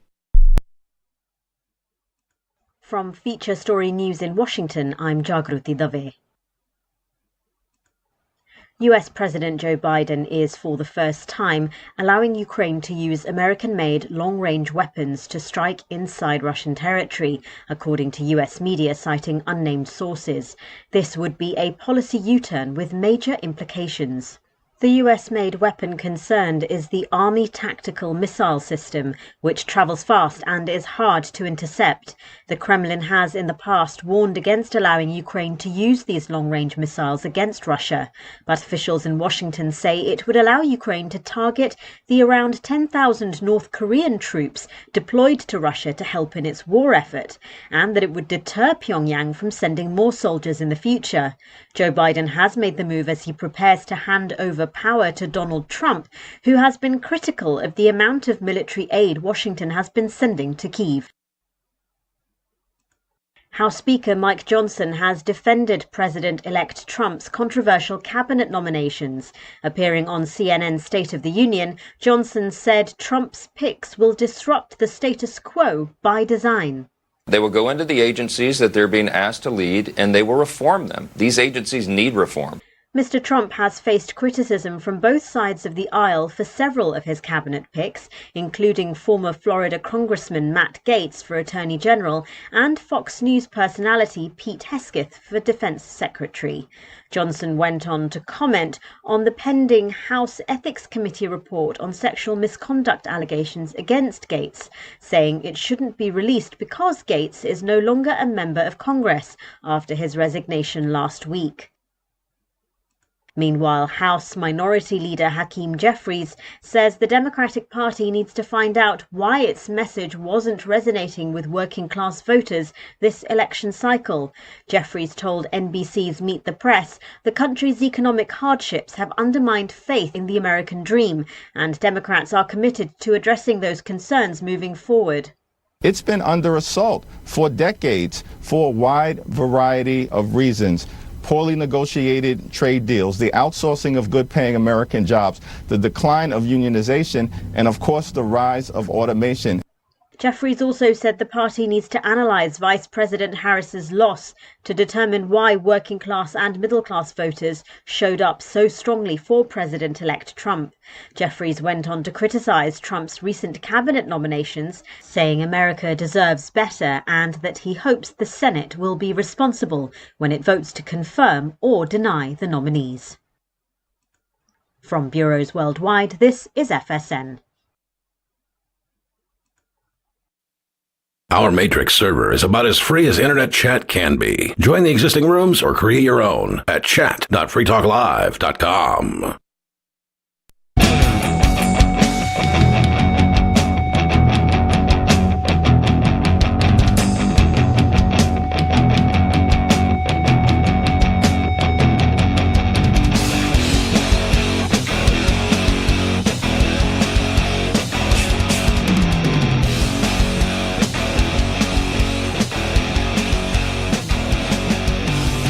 It's Free Talk Live, talk radio that you control.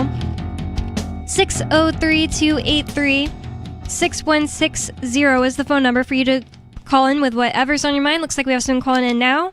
And I would like to thank Jessica for being an amplifier with us here at Free Talk Live. That means that Jessica went to amps.freetalklive.com and signed up to support the show.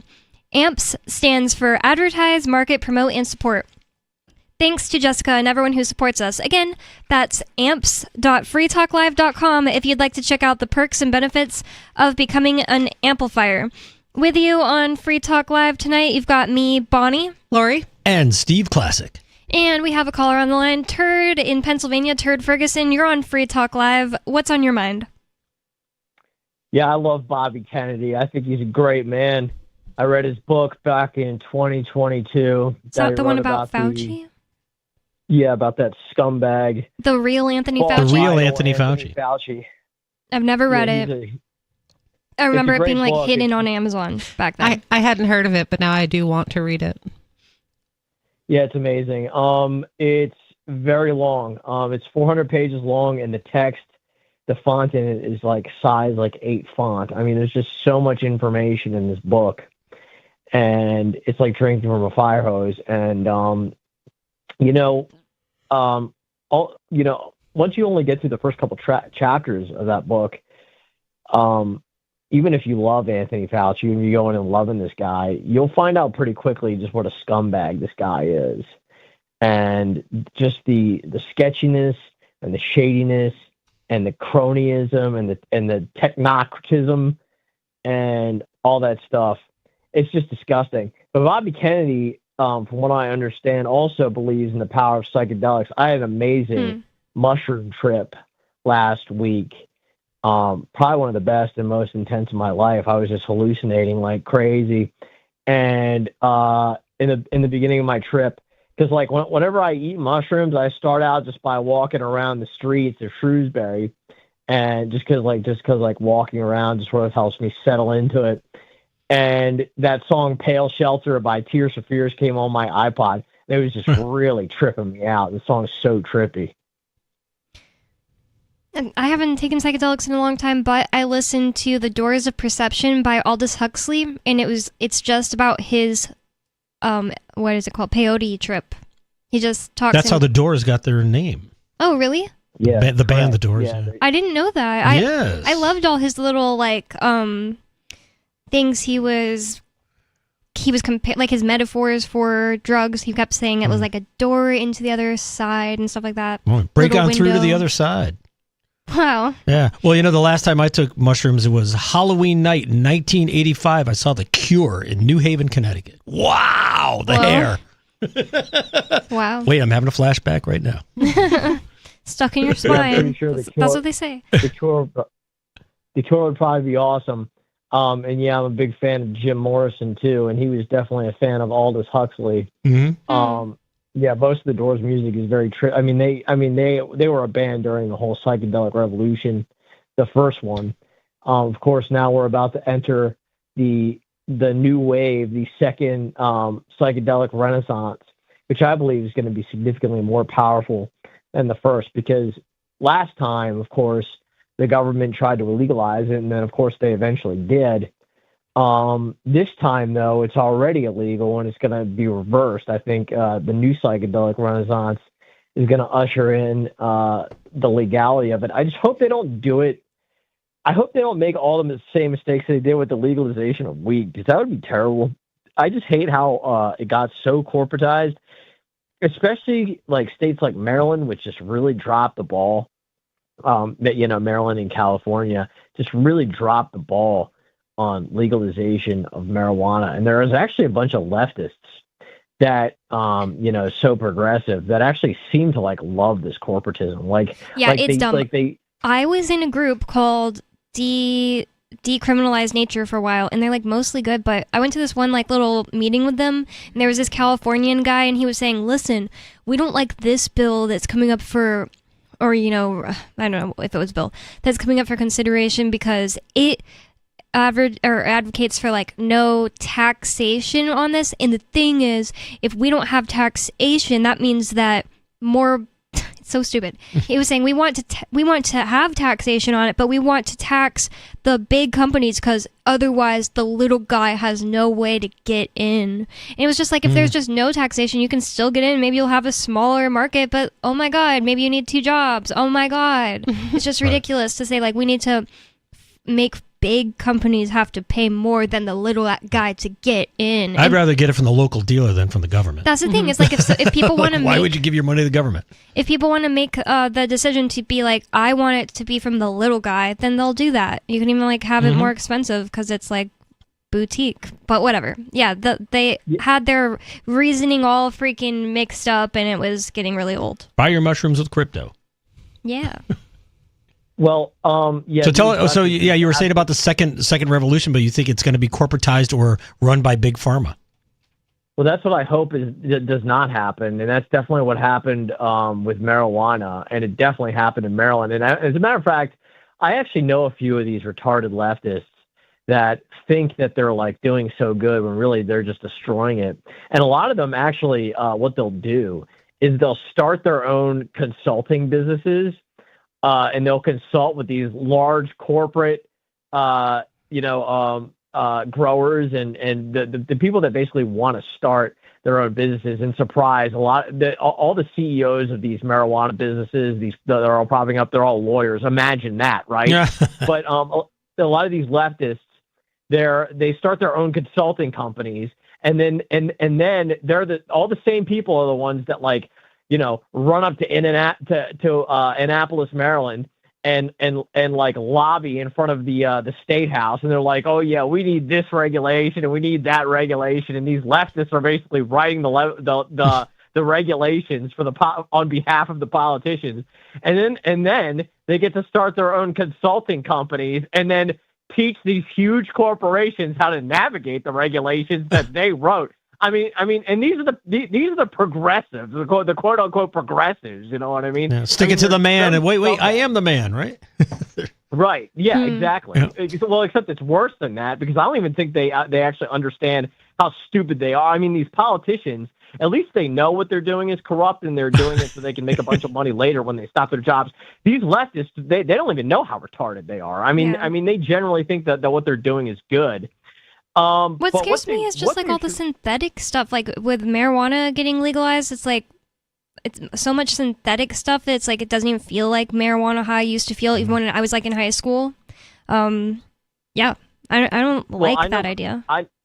I know quite a bit about the synthetic cannabinoids, by the way, because I was horribly addicted to them for a long. They're extremely. You addictive. mean like spice, or you mean just all this like crap they're putting in weed that they're just calling weed now? Well, spice is a generic term for all the different cannabinoids that they've made. Mm-hmm. And even calling it synthetic cannabinoids, that's a little bit deceitful, because, they can manipulate these chemicals so much that a lot of them are actually more structurally similar to benzodiazepines than they even are weed. And they can like create a benzodiazepine molecule and a cannabinoid molecule and combine them. And then by the time they're done, like riffing with these chemicals, they're so toxic and so poisonous. I've never hallucinated smoking weed, but I've hallucinated smoking spice. Mm-hmm. That happened to me too. Yeah. And it was very horrible too. Mine was like, I just felt like crapping out a like weird like vision type thing, but it wasn't like I didn't smoke a whole lot of it or anything. And then I know somebody who smoked some like a huge bong hit, laid down, and was in a cartoon from his childhood, and he was a shingle on a roof, he said. I went to hell. Oh my god. It was awful. It's horrible. Yeah. Drugs are bad. So do you think that with the government running these things in bed with big pharma, do you think that's like kind of part of the depopulation agenda, or like we're going to get rid of people who are just stupid? I definitely think it's I actually think it's just a big corporate scam. It's just a money-making thing. I don't think they want to get rid of people who are stupid. But is it just a money-making thing for the government and pharma? Yeah. Well, it's basically a way to use big pharma as a middleman for corporations to basically just get in bed with the government and have the government essentially hand them a monopoly on the industry that they're going to get in. And in this case, it would be psychedelics. It's like the New Hampshire state liquor stores. New Hampshire, the state runs the liquor stores here. In New Hampshire, tried to pass a law where, we're going to have legal weed now, but we're going to have a monopoly. The government's going to have a monopoly on selling the weed. No way. Like, I'm so glad they didn't do that. One thing to look out for, too, with all the stuff Turd's talking about is, like, if a company's trying to patent freaking a drug that has been around for thousands of years, like, if a company is trying to patent MDMA or mushrooms or whatever, like... They're adding to it. That's a bad idea. They have to. Yeah, they're putting an additional molecule in there that'll, screw you up. Because like aspirin, that's salicylic acid, but it's like salicylic acid and I forgot what the other thing was, because they need to make it original in order to patent it. Mm-hmm. And it's just a bad idea to give somebody some kind of full rights to something that should just be owned by nature. I just don't like that idea. It freaks me out. Like there are people trying to patent MDMA. Yeah, I totally agree with that. And this is even coming from a guy, and I mean, I rave about intellectual property laws. I love them. But I do think that they need to be entirely reformed. And I do think that especially the laws with big pharma and the patents that are on some of these chemicals, I mean, are just crazy. And that's a whole other conversation that I could get into for hours. I mean, just the corruption in big pharma around patents. But if you really want to be able to free your mind during the upcoming psychedelic renaissance, what I really recommend is learn how to grow these things yourself. Go online. There's plenty of resources online. You can go to shroomery.org. You can, read all the posts, all the blog posts, all the forums. You can go to Roger Rabbit's Let's Grow Mushrooms videos. And I believe he at least puts some of them online for free. I don't know if you can get the whole thing, but some of them. And then you can figure out how to grow mushrooms yourself. And then you can actually have a little psychedelic grow area in your house where you can grow your own medicine. And I'm getting ready to actually start microdosing in just a few weeks, and I'll call periodically to update you on my progress. But I'm going to do the whole stacked microdosing process, which is basically 0.1 to 0.2 grams of psilocybin mushrooms, followed by 200 milligrams of lion's mane mushrooms, and topped off with 100 milligrams of flush niacin. And this is supposed to really just change your life if you can, do it consistently and bring you to whole new levels of spirituality and creativity and happiness and all that good stuff. So that's what I would recommend. Interesting. I like a scotch from time to time. It's about good. Yep. I've never tried the whole microdosing mushrooms thing. I've never done acid at all and never will. I don't like the synthetic. I don't even like to think about that. I've had too many people have like crazy experiences. I don't want them. If I want something like that, I'm going to do DMT because it's like for a short amount of time, blow your mind faster, work smarter, not harder. And it's like natural, I liked acid a lot, but I was like a teenager. That's the thing. And then to young adult, and it was back in the day. Like, I don't even know if you could get your hands on DMT at that point. I'm sure you could, but like, I didn't know how. I didn't know how in high school either. I used to have the best Acid Connect. Somehow this guy who I bought basically all my drugs from got this sweet distribution network system reaching out from these little labs in California all the way here, and I got the best California acid that was sold probably in the entire world. And my experiences on acid were just amazing. I do these days, especially like mushrooms better. I like how they're natural and all that stuff. Obviously, I prefer that. But also, I do think that mushrooms give you a really nice body high that you just don't get with LSD. I mean, especially when you're coming off of mushrooms, I start to have this feeling of weightlessness, and I have to keep moving in my body, and it doesn't feel good. It feels jittery, anxious. Yeah, I mean that could be a side effect of mushrooms, and that's just going to come actually with nervousness too. And that's the thing. As I get older, there's no way I would start trying acid now. When I was in high school, it was like me and my friends were like, we're going to do acid, and then I had to move to Utah, and they started being able to get acid and do acid, and that was the last window where I would have just done it and not been afraid. And then I got older, and I'm like, yeah, that sounds creepy and scary. I would never try that now, but a friend sent me some, so I've had acid from what's it called, the Silk Road, but I didn't know anything about that stuff back then. He sent it to me at a military base, so he put it inside of some crayons and sent it to me onto the very high security military base. I was so scared for weeks for it to arrive. And he also sent me MDMA. I did the MDMA, and then I held on to the acid for so long, not knowing any kind of proper storage things. And when I finally felt like I had the balls to do it, and I was 22, I took it and it didn't do anything to me. And I think it was because I just held on to it just in a piece of aluminum foil for almost a year, and I didn't know it would just go bad. You keep it cold. That's the only way it'll stay fresh. Yep. Yeah, but I mean, I'm not gonna lie though. I loved acid.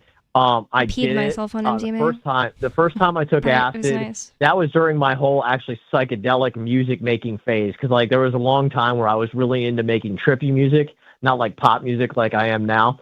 But I actually did it at the time. Trippy pop. Say what? Why not both? Why Trippy not? pop music. Yeah. We need that. Oh yeah, well, that might be my next venture in the upcoming psychedelic renaissance. I challenge you But to I make took The it- Doors mixed with Katy Perry. Isn't there Yeah, isn't there some girl that does that type of stuff? Melanie Martinez or whatever her name is. I don't like her. I guess you I could don't say know that. what her name is, but I've seen some hot girl that looks all tripped out with her like Eastern like outfits that's really hot, and she's like the super white girl who thinks that she's been With the dreadlocks, the blonde girl? I forgot her name. I think that's the girl. I forgot her I don't know, name. she's hot. Not coming to mind Yeah. right now. She has like a really nice body, but she seems utterly retarded. Yeah, And yeah, exactly. the other one is Casey Musgraves. She actually makes like country music, but it's like more modern and amazing. And has like trippy music, talks about acid and stuff. Well, anything else for us, Turd? No, that's it. Thank you so much for the call. We have another caller on the line. Unscreened caller, you're on Free Talk Live. What's on your mind? After Iranian leader Soleimani was killed by an attack, they put out an arrest warrant for Donald Trump. Iran did? Yeah, because he's wanted for murder in Iran for killing one of their leaders. And I was thinking, what would be hilarious is if Joe Biden was to sign an extradition paper and send him there. Oh my God. He could. Oh man. Oh yeah, that would be hilarious.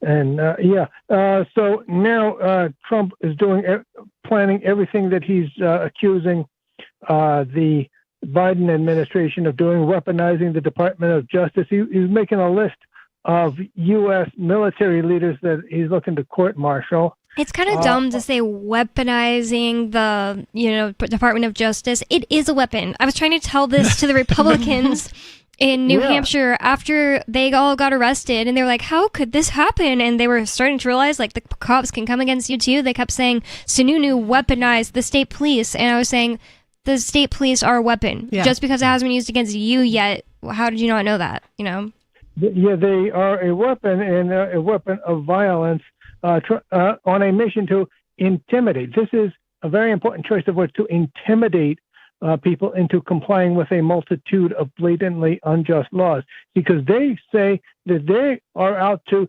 deter people from breaking the law.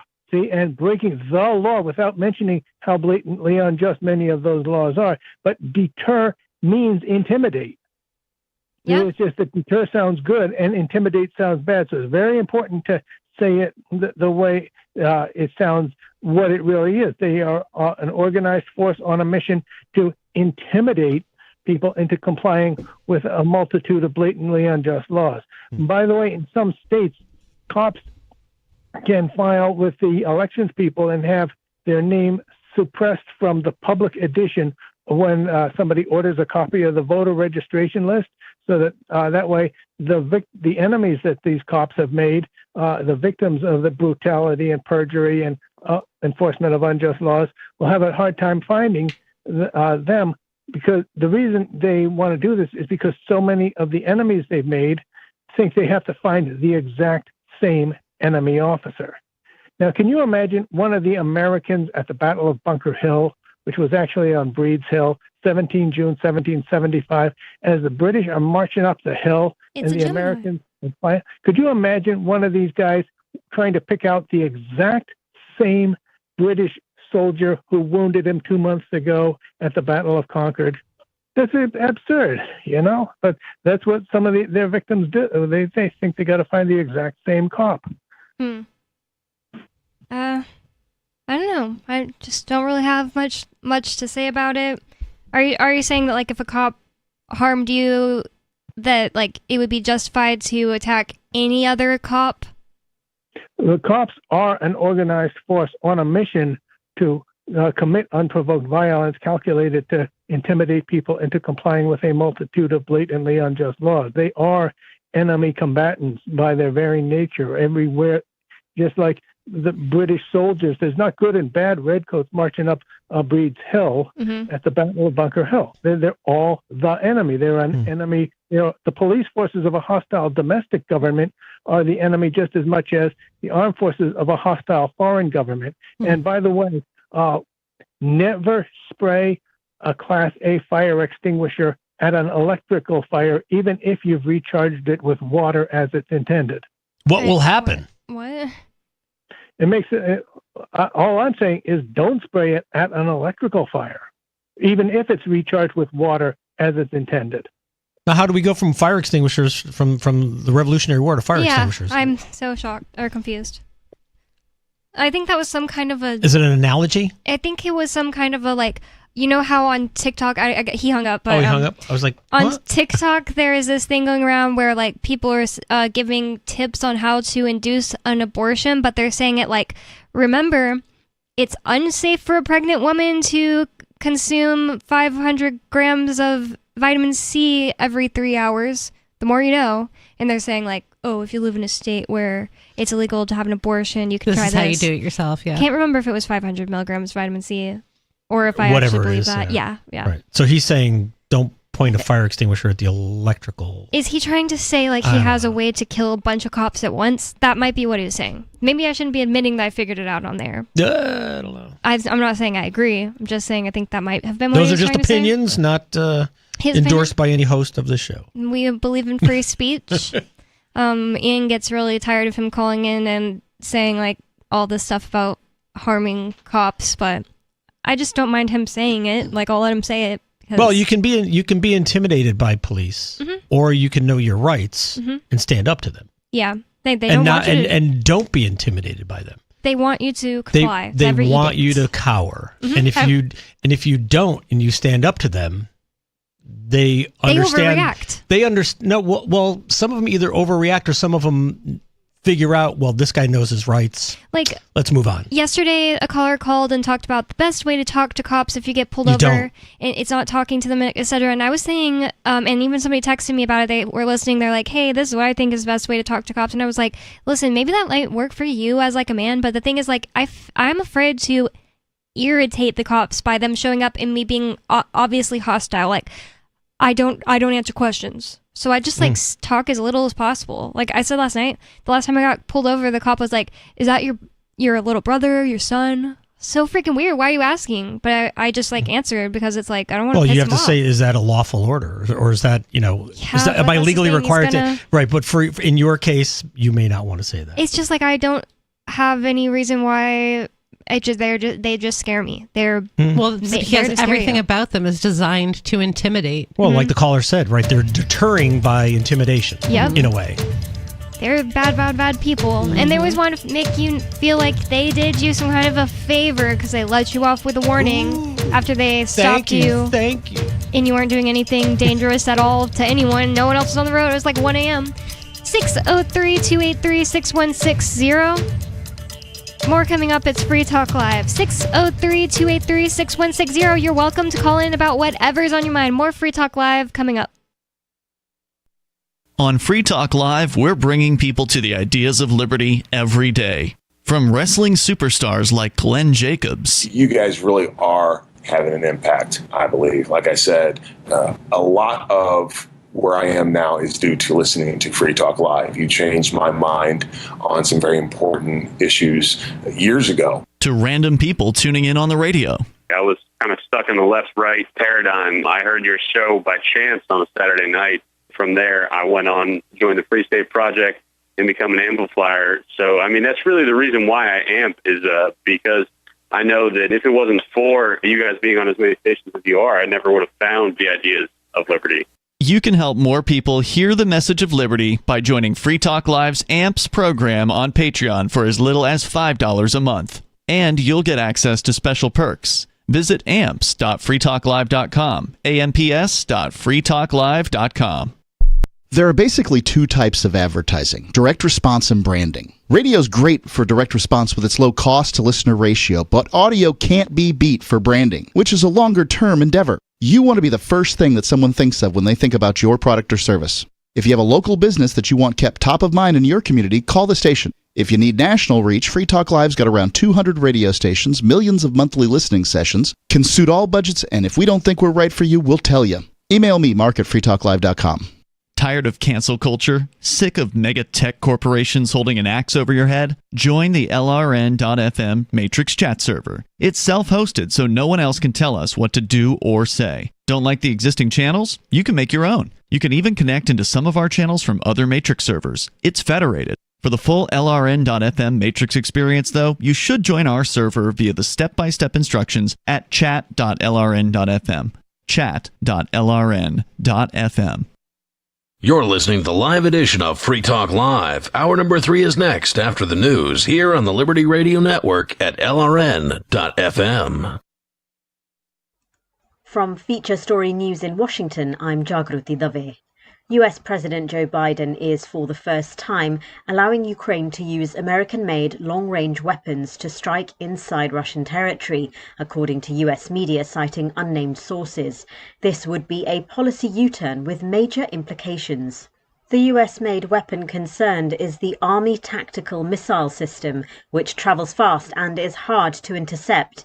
The Kremlin has in the past warned against allowing Ukraine to use these long-range missiles against Russia, but officials in Washington say it would allow Ukraine to target the around 10,000 North Korean troops deployed to Russia to help in its war effort, and that it would deter Pyongyang from sending more soldiers in the future. Joe Biden has made the move as he prepares to hand over power to Donald Trump, who has been critical of the amount of military aid Washington has been sending to Kyiv. House Speaker Mike Johnson has defended President-elect Trump's controversial cabinet nominations. Appearing on CNN's State of the Union, Johnson said Trump's picks will disrupt the status quo by design. They will go into the agencies that they're being asked to lead, and they will reform them. These agencies need reform. Mr. Trump has faced criticism from both sides of the aisle for several of his cabinet picks, including former Florida Congressman Matt Gaetz for Attorney General and Fox News personality Pete Hegseth for Defense Secretary. Johnson went on to comment on the pending House Ethics Committee report on sexual misconduct allegations against Gaetz, saying it shouldn't be released because Gaetz is no longer a member of Congress after his resignation last week. Meanwhile, House Minority Leader Hakeem Jeffries says the Democratic Party needs to find out why its message wasn't resonating with working-class voters this election cycle. Jeffries told NBC's Meet the Press the country's economic hardships have undermined faith in the American dream, and Democrats are committed to addressing those concerns moving forward. It's been under assault for decades for a wide variety of reasons. Poorly negotiated trade deals, the outsourcing of good-paying American jobs, the decline of unionization, and of course the rise of automation. Jeffries also said the party needs to analyse Vice President Harris's loss to determine why working-class and middle-class voters showed up so strongly for President-elect Trump. Jeffries went on to criticise Trump's recent cabinet nominations, saying America deserves better and that he hopes the Senate will be responsible when it votes to confirm or deny the nominees. From bureaus worldwide, this is FSN. With FSN Spotlight, I'm Simon Marks, looking in more detail today at a brutal weekend in Ukraine after Russia launched its strongest attack for months, targeting energy infrastructure and causing power cuts in various parts of the country. President Biden has authorized Ukraine for the first time to use US-supplied missiles to strike Russian territory. We're on a knife edge here, waiting to see what exactly President-elect Trump plans to do in Ukraine. Lee Turner is a former UK ambassador to Ukraine, struck by President Zelensky's claim this weekend that with Donald Trump at the White House, the war will end sooner. I think what he's talking about really is ending the war in 2025 rather than it dragging on into 2026 or beyond. It's all about Ukraine retaining agency and influence. Kiev is really worried that Trump wants to pressure Ukraine by cutting off arms supplies to accept a so-called peace deal, which would effectively mean Russia holding on to those parts of Ukraine it's already grabbed. Any deal that lets Russia keep the land it's already invaded and occupied would mean Russia winning this war. US officials say President Biden's decision to allow Kyiv to use American weaponry without restrictions was also designed as reprisals for Moscow's decision to deploy North Korean troops on Ukrainian soil. With FSN Spotlight, I'm Simon Marks. The main headlines again. US President Joe Biden is, for the first time, allowing Ukraine to use American-made long-range weapons to strike inside Russian territory, according to US media citing unnamed sources. House Speaker Mike Johnson has defended President-elect Trump's controversial cabinet nominations. And House Minority Leader Hakeem Jeffries says the Democratic Party needs to find out why its message wasn't resonating with working-class voters this election cycle. And that is the latest from Feature Story News. I'm Jagrati Dave in Washington. Hewlett-Packard is known for their basic, no-frills computers, but that doesn't mean they can't keep up with the latest technology. In a press release yesterday, HP said, quote, "We are excited to begin offering that cloud thing that everyone is talking about. We definitely have the cloud on our computers, and it is better than anyone else's cloud." Earlier today, I sat down with HP spokesman Gary Klinman, who said the company couldn't wait to show people, quote, how they do their cloud stuff. We are absolutely thrilled that now people with computers or phones, both will now be able to back things up to the cloud. Klinman says it isn't surprising they're, quote, up on the cloud, considering they're on the cutting edge of all the latest tech trends. Are there any additional features? Crowdsourcing is something we are having. Crowdsourcing 2.0. We have social sharing. We have 5G, 6G, really all the Gs. We have app. We have all of it in the computer. This is the Onion News Network. You can stick it to the man and big tech. Join our FTL social mastodon at social.freetalklive.com.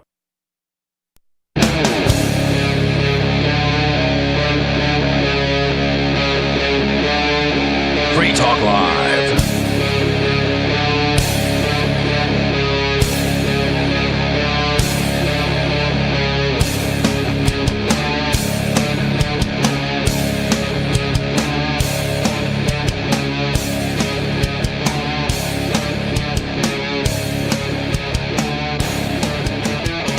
It's Free Talk Live, talk radio that you control, and 603-283-6160 is the phone number here. That's 603-283-6160. Call in with whatever is on your mind. You can change the subject, you tell us we're wrong, or just say whatever you want to say on national radio. It's up to you. 603-283-6160.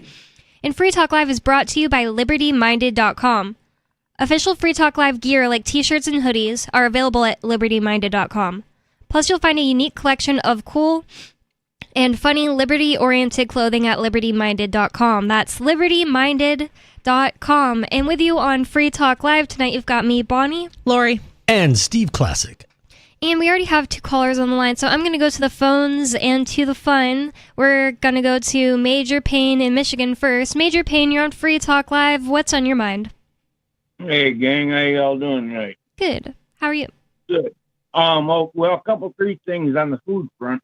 Laura, you were talking about not thinking you'd want to eat a bear because it was because they're omnivorous and they eat meat. Yeah. Yeah, they eat all kinds of things. Yeah, meat included though. What is the problem with eating meat? I forgot to ask. They're opportunists, no doubt. Mm-hmm. They'll eat trash or. Food. I would venture to guess that 80% of their diet or more is nuts, berries, roots, and grubs and ants. Mm-hmm. I mean, their closest relative is a pig, mm-hmm. so they spend a lot of time rooting up the forest floor and tearing apart logs and such. Right. Mm-hmm. Yep. And on the Bonnie, you were talking about rabbits tasting like chicken. It does. Those have got to be domestic rabbits. They are domestic rabbits. Yep. Why? A wild rabbit is a darker, redder meat, and it has a little gamier taste. Mm-hmm. But the bear is domestic rabbit is healthier for you too. I would just think it'd be happier. I don't know. It has a little more fat on it too than a wild rabbit. Yeah, they have more fat on them. You can't really subsist just on wild rabbits alone. I guess there's not enough fat on them. Right. Yeah, you get rabbit starvation. Wow. Oh, and I told you a while back about putting silver in your milk or squeezing all the air out of one of your jugs, you know? I forgot about that. You did tell us that, and that really interested me. Silver right here. I love silver. Nice. I love that sound. Well, that doesn't even have to be pure silver. If you just got a piece of old silver plate silverware, you know? Mm-hmm. And I found a fork works real good, or a teaspoon. Something that'll slide in the neck of the milk jug. But anyway, I've got tons of little silvers. On one milk jug, I was just squeezing the air alone out of it, and I just got a month out of a half gallon of milk for it, and it didn't go bad. Wow. I Right believe now, that. I've got another half a gallon cooking that I got a fork in it, and right now it's 3 weeks old, and I got all the air burped out of it. So I'm going to see how much more time the silver gives it than just burping the air alone out of it. I believe when I burp them, I get every little bit of air out of it. I squeeze the jug until it just starts weeping a little bit, and then I snug it down. Yeah, it's got antiseptic properties. So. When you have a milk and you're not squeezing it, and it's a plastic jug, it's like sometimes you'll sniff in there to see if it's still good, and you're like, oh, it smells bad. But then if you pour that into a cup, it actually isn't bad yet. But what you're smelling is all the milk that's on the side of the rest of the cap. Yeah, in the cap. So all that is way smaller parts with more surface area touching air. So I don't know if that all makes sense. Just kind of where my brain's going. I think it's just because farmed, factory farmed food and grocery store. No, mine is always. I always have raw milk, and it's it gets gross smelling just if it's touching the jug. But then again, okay, and with my glass ones, it does get gross smelling on the cap, but not the sides. Got to put a round of silver in there, right? Yeah, Major? I'm gonna try that. I wrote it down this time. I have a how much it would a 1/10 silver round work. Put a 1 ounce round in there. I don't know. What are you using? You're using a fork, Major? Yeah, I use a silver plated fork. Oh, not a 925 sterling? I'd be afraid that it would rub off because jewelry. I don't know if milk could do this, but if you wear something plated, it will just rub off in a day. I learned that the hard way. One of my necklaces I'm I wore. About stuff in the Depression era silver. You know, like the Oneida community, there was a few of them. What's But under you it, could like find this copper? Stuff at a yard sale for 10 cents a piece. This is the stuff they made back when, so the common folk could have fancy looking silverware. It's plated. Yeah, but it's substantially plated. It's not chicken plated stuff they make now, microplated or electroplate. That was a good point because that's what I was asking. Could it rub off or get dissolved from the milk? I would think for silverware it wouldn't because it's made to go in your food and on your mouth and over and over again. Silver will tend to get darker as time goes on. The more bacteria it absorbs, it'll blacken with age.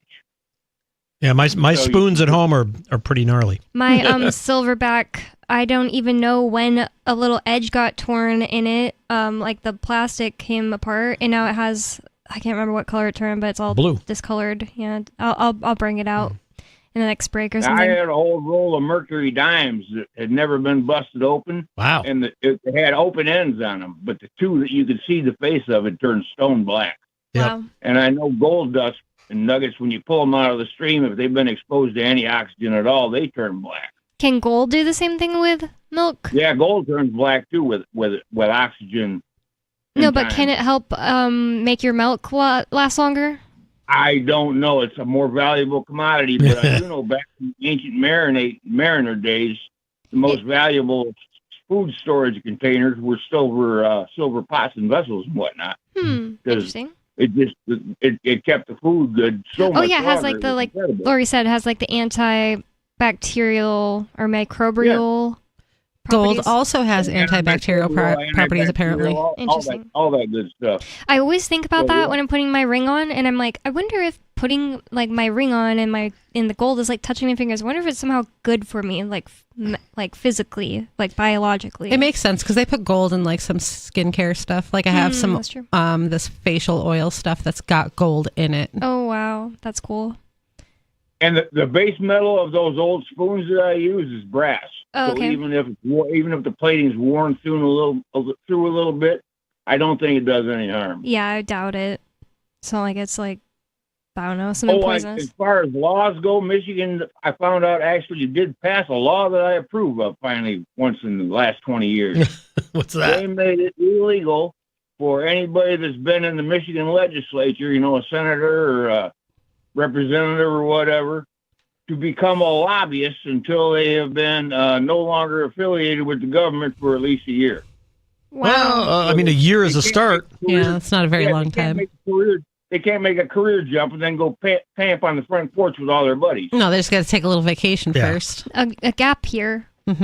Well, still a year is a little bit of time, Yeah. and you're going to lose connections and backing and yada, yada, yada. It is better. I think that's pretty good start. Like I said, it's a better law than a lot of them I've heard passed lately. I almost had to grin when I heard it.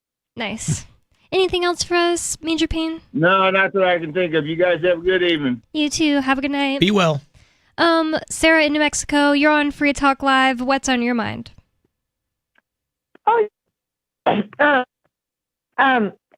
looking at the bus shelters, and they have all these little pictures of all these new rules. You were looking at what? Sorry?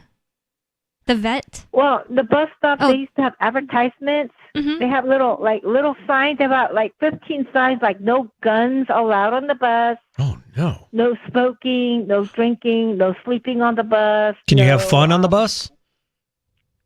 No loud music. No loud jamming out.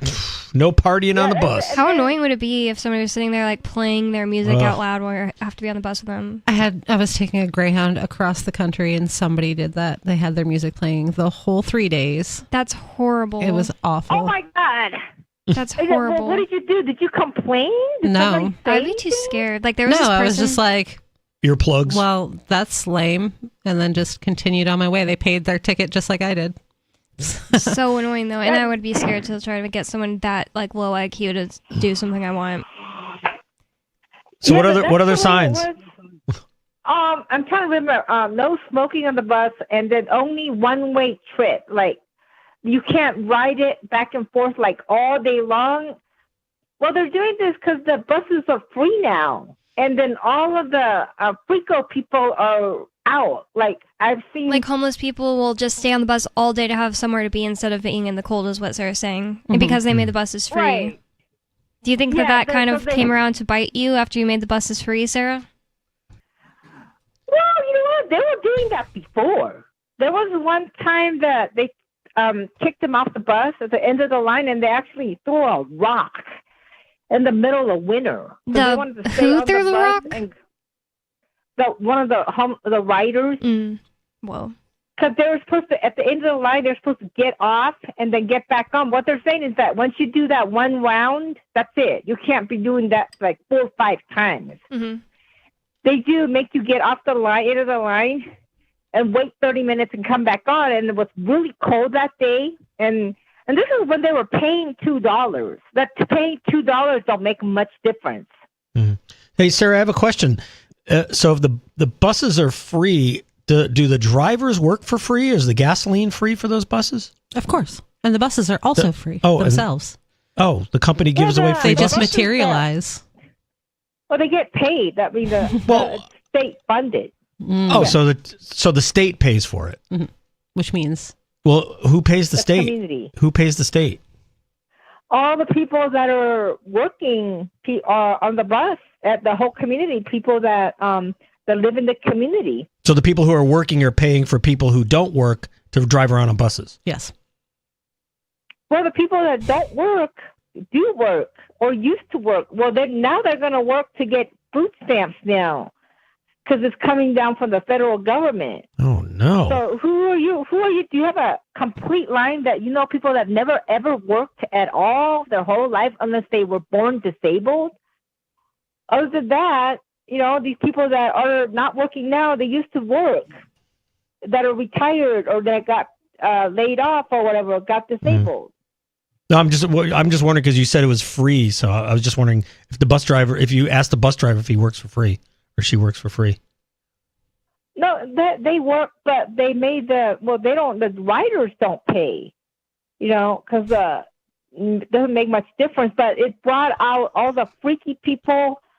So, we see people that, because I used to hate going to the bus stop. There was one drunk. He was panhandling. He was always drinking his beer, and he was always smoking, doing 3 things. and I would have to stand 30 feet away. And plus, he would try to harass me, try to pick me up to make me a girlfriend. He was doing all these things. Horrible. Oh, I know. And then I was standing like 30 feet away. I missed the bus because I was standing so far away, and I didn't want to confront him. But he was there on this bus stop like all day, every day. He wouldn't be doing that if you weren't subsidizing his habits, giving him welfare. He'd have to go either die or start working for himself and then wouldn't have time for doing drugs all day. But thank you for the call, Sarah. We should just make his life free. We should make that guy's life free. Totally doesn't give him any bad incentives of how I find it behave. hilarious how like people like Sarah are into all these, democratic state-funded programs, and then as soon as they're implemented, they're like, this doesn't work. This is a bad idea. Yeah. This And then is they keep not voting working for it. out in this utopian dream that I had, where it was just perfect and nothing ever went wrong or inconvenienced me. It would work if they had more money. If they just threw more money at it, it would work. That's usually the case. Yeah, the homeless people just need to be given money. Oh, they spent it all on drugs. Well, they just need to be given more money. They need a UBI. Yep. Just give them apartments. Oh, no, they destroyed them and now they'll never leave. Oh, my God, yeah. Well, I wanted to talk a little bit more about this DOGE things. Like, one of the biggest things happening. I was just on the phone with Ian. He called and he wasn't able to call me at all for the last few days, but he was able to call. And he didn't even know that Ron Paul has been, rumored to be a part of it. Wow. Because they're not, reporting it. It's not like it's, official yet. No one wants to report it. It's also just not, official yet. So kind of understand that, but... Yeah, I saw a tweet, though, where they were like, hey, we want to work with you. And he was like, I'd be happy to work with you. Yes, that's what happened. So Elon Musk said to Ron Paul that he would have him on DOGE, and Ron Paul was like, we'd be happy to help. Mm-hmm. And unless he's tapped for Fed chairman. I just haven't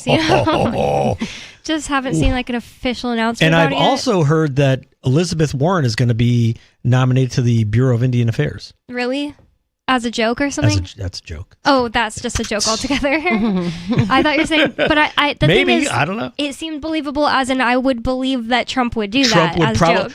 We're reaching across the aisle. We're going to make her the Unity. Unity party. I keep saying unity. Right. I hate it. The Unity Party. That's such a triggering word for me, because when I was vice president of my school senior year at high school, we had this meeting where we were supposed to decide what's going to be our theme for all of our pep rallies that we tried to get everyone thinking about. And I was like, hygiene. People smell bad. And people were on my side in the meeting. And ultimately the teacher said, that's mean. We can't make it hygiene. We're going to make it unity. And it was unity the whole year, which is just nebulous and meant nothing. You can't just tell people the truth. You can't just tell people they smell We can bad. all smell. Let's all smell. Let's all stink. Oh my God. You have no idea how funny that is, because one time it was a mean girl thing. I was mad at this girl and she was awful and she smelled bad. And I told her I don't even know why you're even talking to me like this when you smell like fish and you smell so bad all the time. And she was like, you smell bad. And I don't and didn't. But I was just like, oh, that's an argument. Not I should clean myself. We both smell bad. And then me and my little brother and sister say we both smell bad to this day. We can all smell. But anyways, that was horrible. We live in a really small town. There are just people that stop to care at all. Stop caring at all. I mean, anyway. Come on, unity for the small town. Come on. Oh my God. Some of the things I went through, I should write a book about it. Being in such a small town, just horrible things in Utah. But anyways, going back to this DOGE, the Department of Government Efficiency. I wanted to read what Thomas Massey said about it. Says, nobody's ever lost an election for spending too much money up here, said Rep. Thomas Massey of Kentucky, a frequent critic of federal spending. I'm not confident that Congress will act on that stuff, but I hope we do. That's kind of not a good thing, because it's he knows what he's talking about, because he's been in Congress for at least a few terms. Don't exactly know how long. Says, still, Washington is full of Inspector General reports and Government Accountability Office studies that detail questionable spending. There will be plenty of ideas and room to reduce duplicative programs, root out inefficiencies, and trim the federal workforce. The federal government is unlike Musk's startup companies or really any other organization in the world.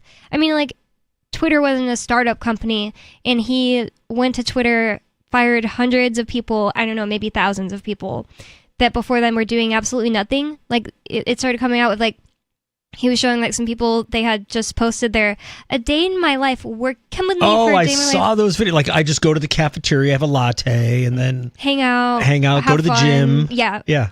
And that was, like, their whole day of work at Twitter. So before he got elected, I was like, oh, I hope he gets elected because I don't want Kamala. Mm-hmm. But now that he is elected, I'm kind of excited because all these things I keep hearing, I'm like, yeah, that's a good idea. Right, all the people that's a good idea. he's brought in. I'm Like these so scared. many good ideas.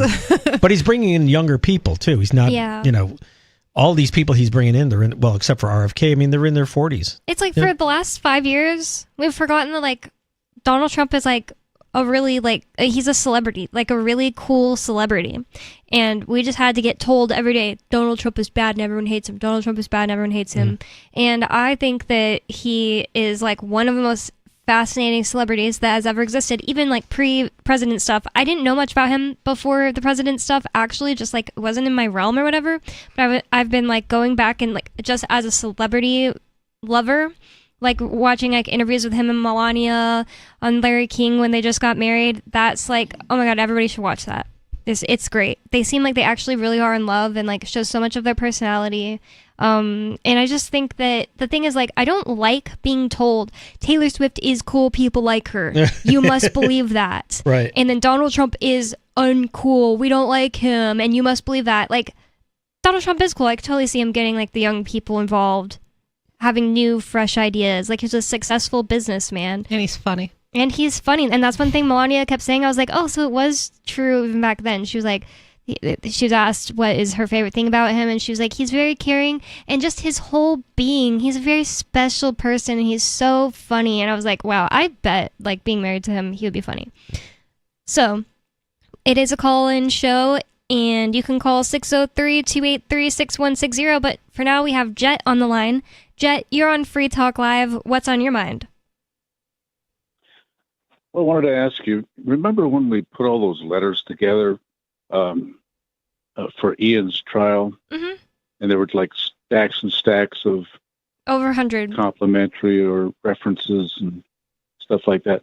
Yep. It's have you put together some type of petition to free Ian? Yes, and I really should talk about it more. I kind of forget sometimes, so thank you for the reminder. If people want to sign the petition to free Ian, you can go to freeiannow.org. That's free Ian, IAN, now.org. And right at the top page, there's like, you can't miss it, big red button that says sign the petition now. It will take you to a change.org thing, which was necessary because we're talking to somebody who's trying to get the idea in front of Trump, and they said, yeah, it's going to need to have like its own link that takes you right to it, and change.org is good for that. So yeah, we moved it to change.org, and every petition, every signature really helps, and every share of the signature, every share of the website really helps. Hashtag free Ian now on Twitter and everything else.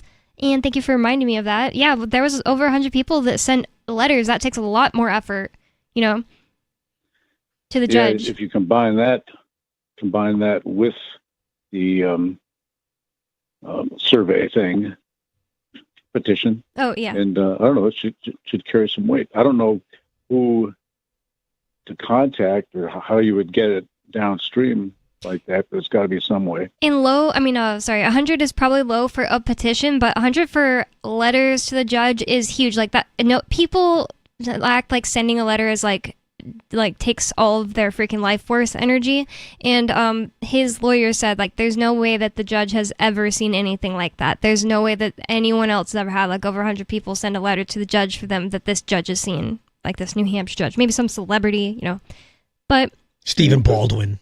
Maybe. Or whatever his name is. Oh, Baldwin. yeah, the one the Baldwin guy. Yeah. That shot somebody. Yeah. And if you want to hold on, you can, Jet. I'll ask you during the break. 603-283-6160 is the phone number you can call in with whatever's on your mind. Once again, you can go to freeiannow.org. Thanks for reminding me about that, Jet. And more Free Talk Live coming up. 603-283-6160. It's Free Talk Live.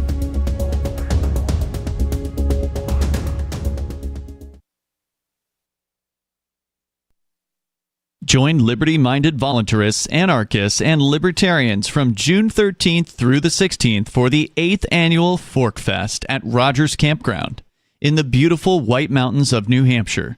Fork Fest is a fork of the Porcupine Freedom Festival, which has sold out in recent years. Fork Fest happens the weekend before the Porcupine Freedom Festival. Fork Fest is decentralized, which means that there's no ticket cost and no one is in charge. All you have to do to join the fun is reserve your camping site, RV site, or motel room with Rogers Campground for June 13th through the 16th. You can find out more at the unofficial website, forkfest.party. You can also connect with other attendees on the Forkfest Telegram and Matrix chat rooms, as well as the Forkfest forum. You can find links to those at forkfest.party. We hope to see you there June 13th through the 16th. Forkfest.party. From Feature Story News in Washington, I'm Jagruti Dave. US President Joe Biden is, for the first time, allowing Ukraine to use American-made long-range weapons to strike inside Russian territory, according to US media citing unnamed sources. This would be a policy U-turn with major implications. The US-made weapon concerned is the Army Tactical Missile System, which travels fast and is hard to intercept. The Kremlin has in the past warned against allowing Ukraine to use these long-range missiles against Russia, but officials in Washington say it would allow Ukraine to target the around 10,000 North Korean troops deployed to Russia to help in its war effort, and that it would deter Pyongyang from sending more soldiers in the future. Joe Biden has made the move as he prepares to hand over power to Donald Trump, who has been critical of the amount of military aid Washington has been sending to Kyiv. House Speaker Mike Johnson has defended President-elect Trump's controversial cabinet nominations. Appearing on CNN's State of the Union, Johnson said Trump's picks will disrupt the status quo by design. They will go into the agencies that they're being asked to lead, and they will reform them. These agencies need reform. Mr. Trump has faced criticism from both sides of the aisle for several of his cabinet picks, including former Florida Congressman Matt Gaetz for Attorney General and Fox News personality Pete Hegseth for Defense Secretary. Johnson went on to comment on the pending House Ethics Committee report on sexual misconduct allegations against Gaetz, saying it shouldn't be released because Gaetz is no longer a member of Congress after his resignation last week. Meanwhile, House Minority Leader Hakeem Jeffries says the Democratic Party needs to find out why its message wasn't resonating with working-class voters this election cycle.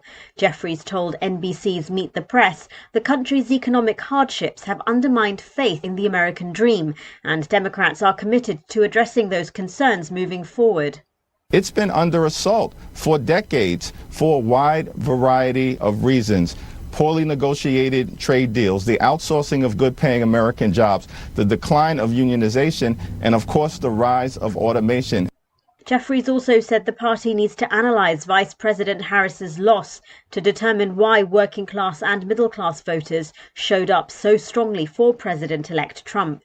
Jeffries went on to criticise Trump's recent cabinet nominations, saying America deserves better and that he hopes the Senate will be responsible when it votes to confirm or deny the nominees.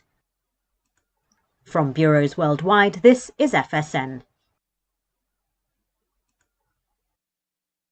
Don't miss a moment of Free Talk Live. Get our archives daily via our podcast at feeds.freetalklive.com.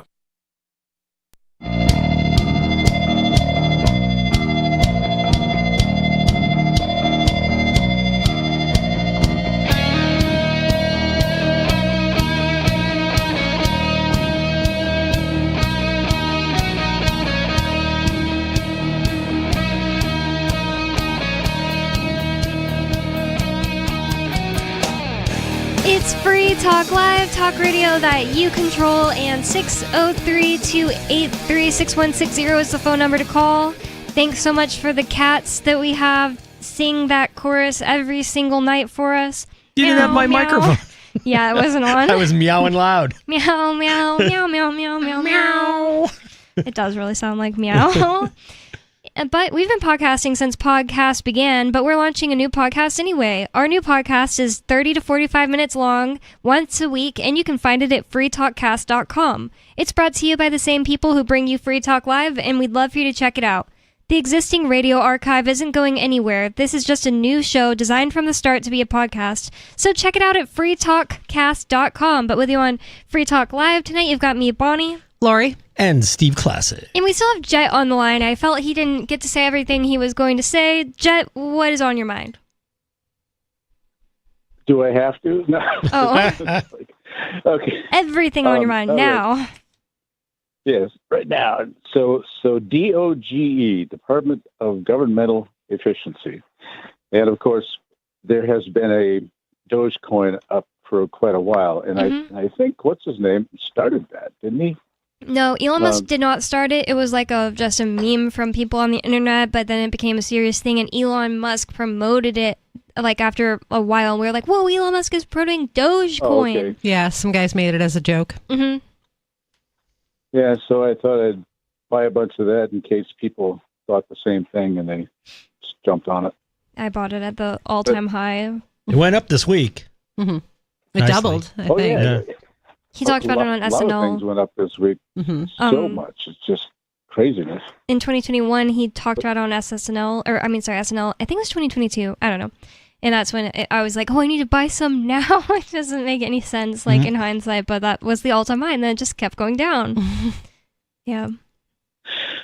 Well, yeah, but I've been playing this game for quite a while, and it seems like almost everything that goes down comes back in some form, unless it's, just a joke or something like that.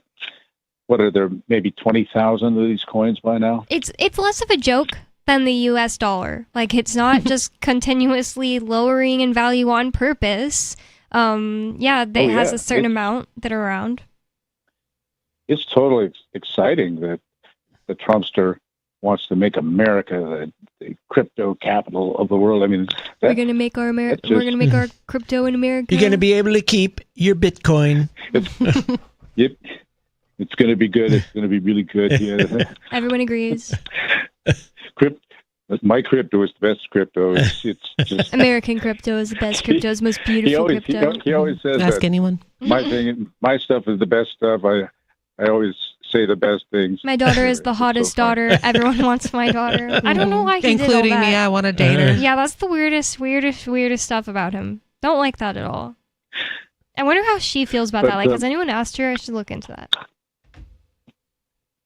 Last night, I also brought up some of these things. If you ever stop by a cop, and I mentioned that there's a lot of promotion going on for I don't answer questions, and then I brought up that it's kind of more fun if you can do it. Kind of has some of these pre-patented answers to hit them with questions if they ask you a question. How much have you been drinking tonight, officer? Yeah. I also forgot to mention last night, I actually know someone, a grown man who was a grown man at the time, who got thrown on the ground for just telling the cop, I don't answer questions, because it was Missouri, and they have never had anybody say that to them. It'd be kind of fun. If now that guy has 10 million Dogecoins, I bet. It'd be kind of fun if the cop is like, where are you coming from? And be like, where are you coming from? Yeah, word. What are you doing tonight? What are you doing tonight? I'm answering. I'm asking the question. No, I'm asking the questions. That's right. We're both asking questions, I guess. You want to start all over again? Well, yeah, I've seen YouTubers do that too. Talk to the guy. So you got anything illegal in your car? You don't mind if I look, do you? You don't mind if I pat you down to make sure you're not carrying any weapons. Right. I wonder if you can somehow parlay this into the same kind of joke to do to a cop. One time I was going through security, and Chris Wade was going through security in front of me at the federal courthouse in Concord, New Hampshire. And the cop, or the guy, the guard, or whatever they called them, the cop guy that works for the feds, he was letting us go through the metal detectors or whatever, or making us. And he said something to Chris. He asked Chris something, and Chris said, I don't answer. He asked Chris something. Chris said, I don't talk to thieves and liars. And the cop guy said, "You just did." And then I was like, "Oh," and like multiple people were like, "Oh," and him, and he was just like silent, like he realized what he just said. Right. You should call him the help. The help. I don't talk to the help. Now you go home and you think about what you did. You talk to a federal person today, Chris. Well, Talk to a liar, my thief. answers are a little bit more misdirecting. For example, someone asks you where you're coming from, where you're going. You just say, "Why do you ask?" And or is that important? We're just trying to keep everybody it's safe around here. We need to make sure we're keeping everybody safe. What does that have to do with where I'm coming from or where I'm going? Yeah. So you basically throw a question back to the question. Yeah, things like, well, the one that I like the most is at some point you just say, "Is anything I say? Can anything I say be held against me?" Yeah, used against me in a court of law. And then you watch the expression on their face. Yeah, of course the speeding one, the speeding thing is the one I've never actually asked, but I've always wanted to ask. And he says, "Do you know how fast you're going?" And you say, "Well, not exactly, but how fast did you have to go to catch me?" Right, or the motorcycle cop who pulls you over. Like, were you wearing a seatbelt? I never even thought about you can't be wearing a seatbelt on a motorcycle. But I like the idea of like asking them a question. If they ask you a question, you just have you had anything to drink tonight? Well, how much do you think? Are you offering? Right. You just keep throwing it back as it's kind of like what a therapist says. That's How do you a good feel one. about that? What do you got? How do you feel about it? Have you had anything to drink?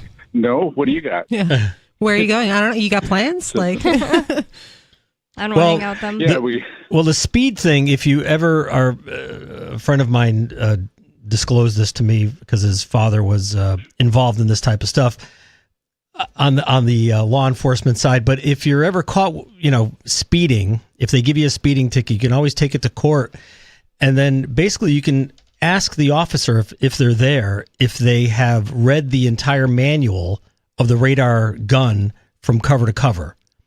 Have they read the operational manual from cover to cover? Yes or no?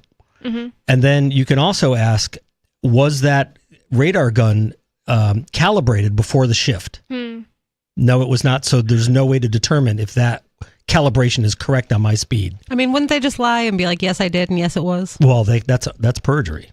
Yeah, they don't care. Well, they don't care. Well, well, in my case, I subpoenaed the operator, or not the operator, but the calibrator of the gun. Right. And so they didn't like that I actually subpoenaed the guy to bring him in. So they ended up just dropping the whole thing. Just nice. Letting it go. They just kind of ignored me when I tried something similar with my speeding ticket. I don't remember the exact questions I asked them, but you can find my video at Free Keen's YouTube and Odyssey channel. It shouldn't be that far back. It was like from 2 years ago, but we don't post all the time anymore. Anyways, I asked them basically do you know how this and that works about the app that you use to tell that I was on the thing too long? Do you know exactly how it works on the inside? And she didn't, but it's the judge is just going to be like, this is irrelevant. It's like, you can be like, oh, you don't? Okay, I moved to dismiss this witness because she doesn't know how this works. And the judge will just be sometimes I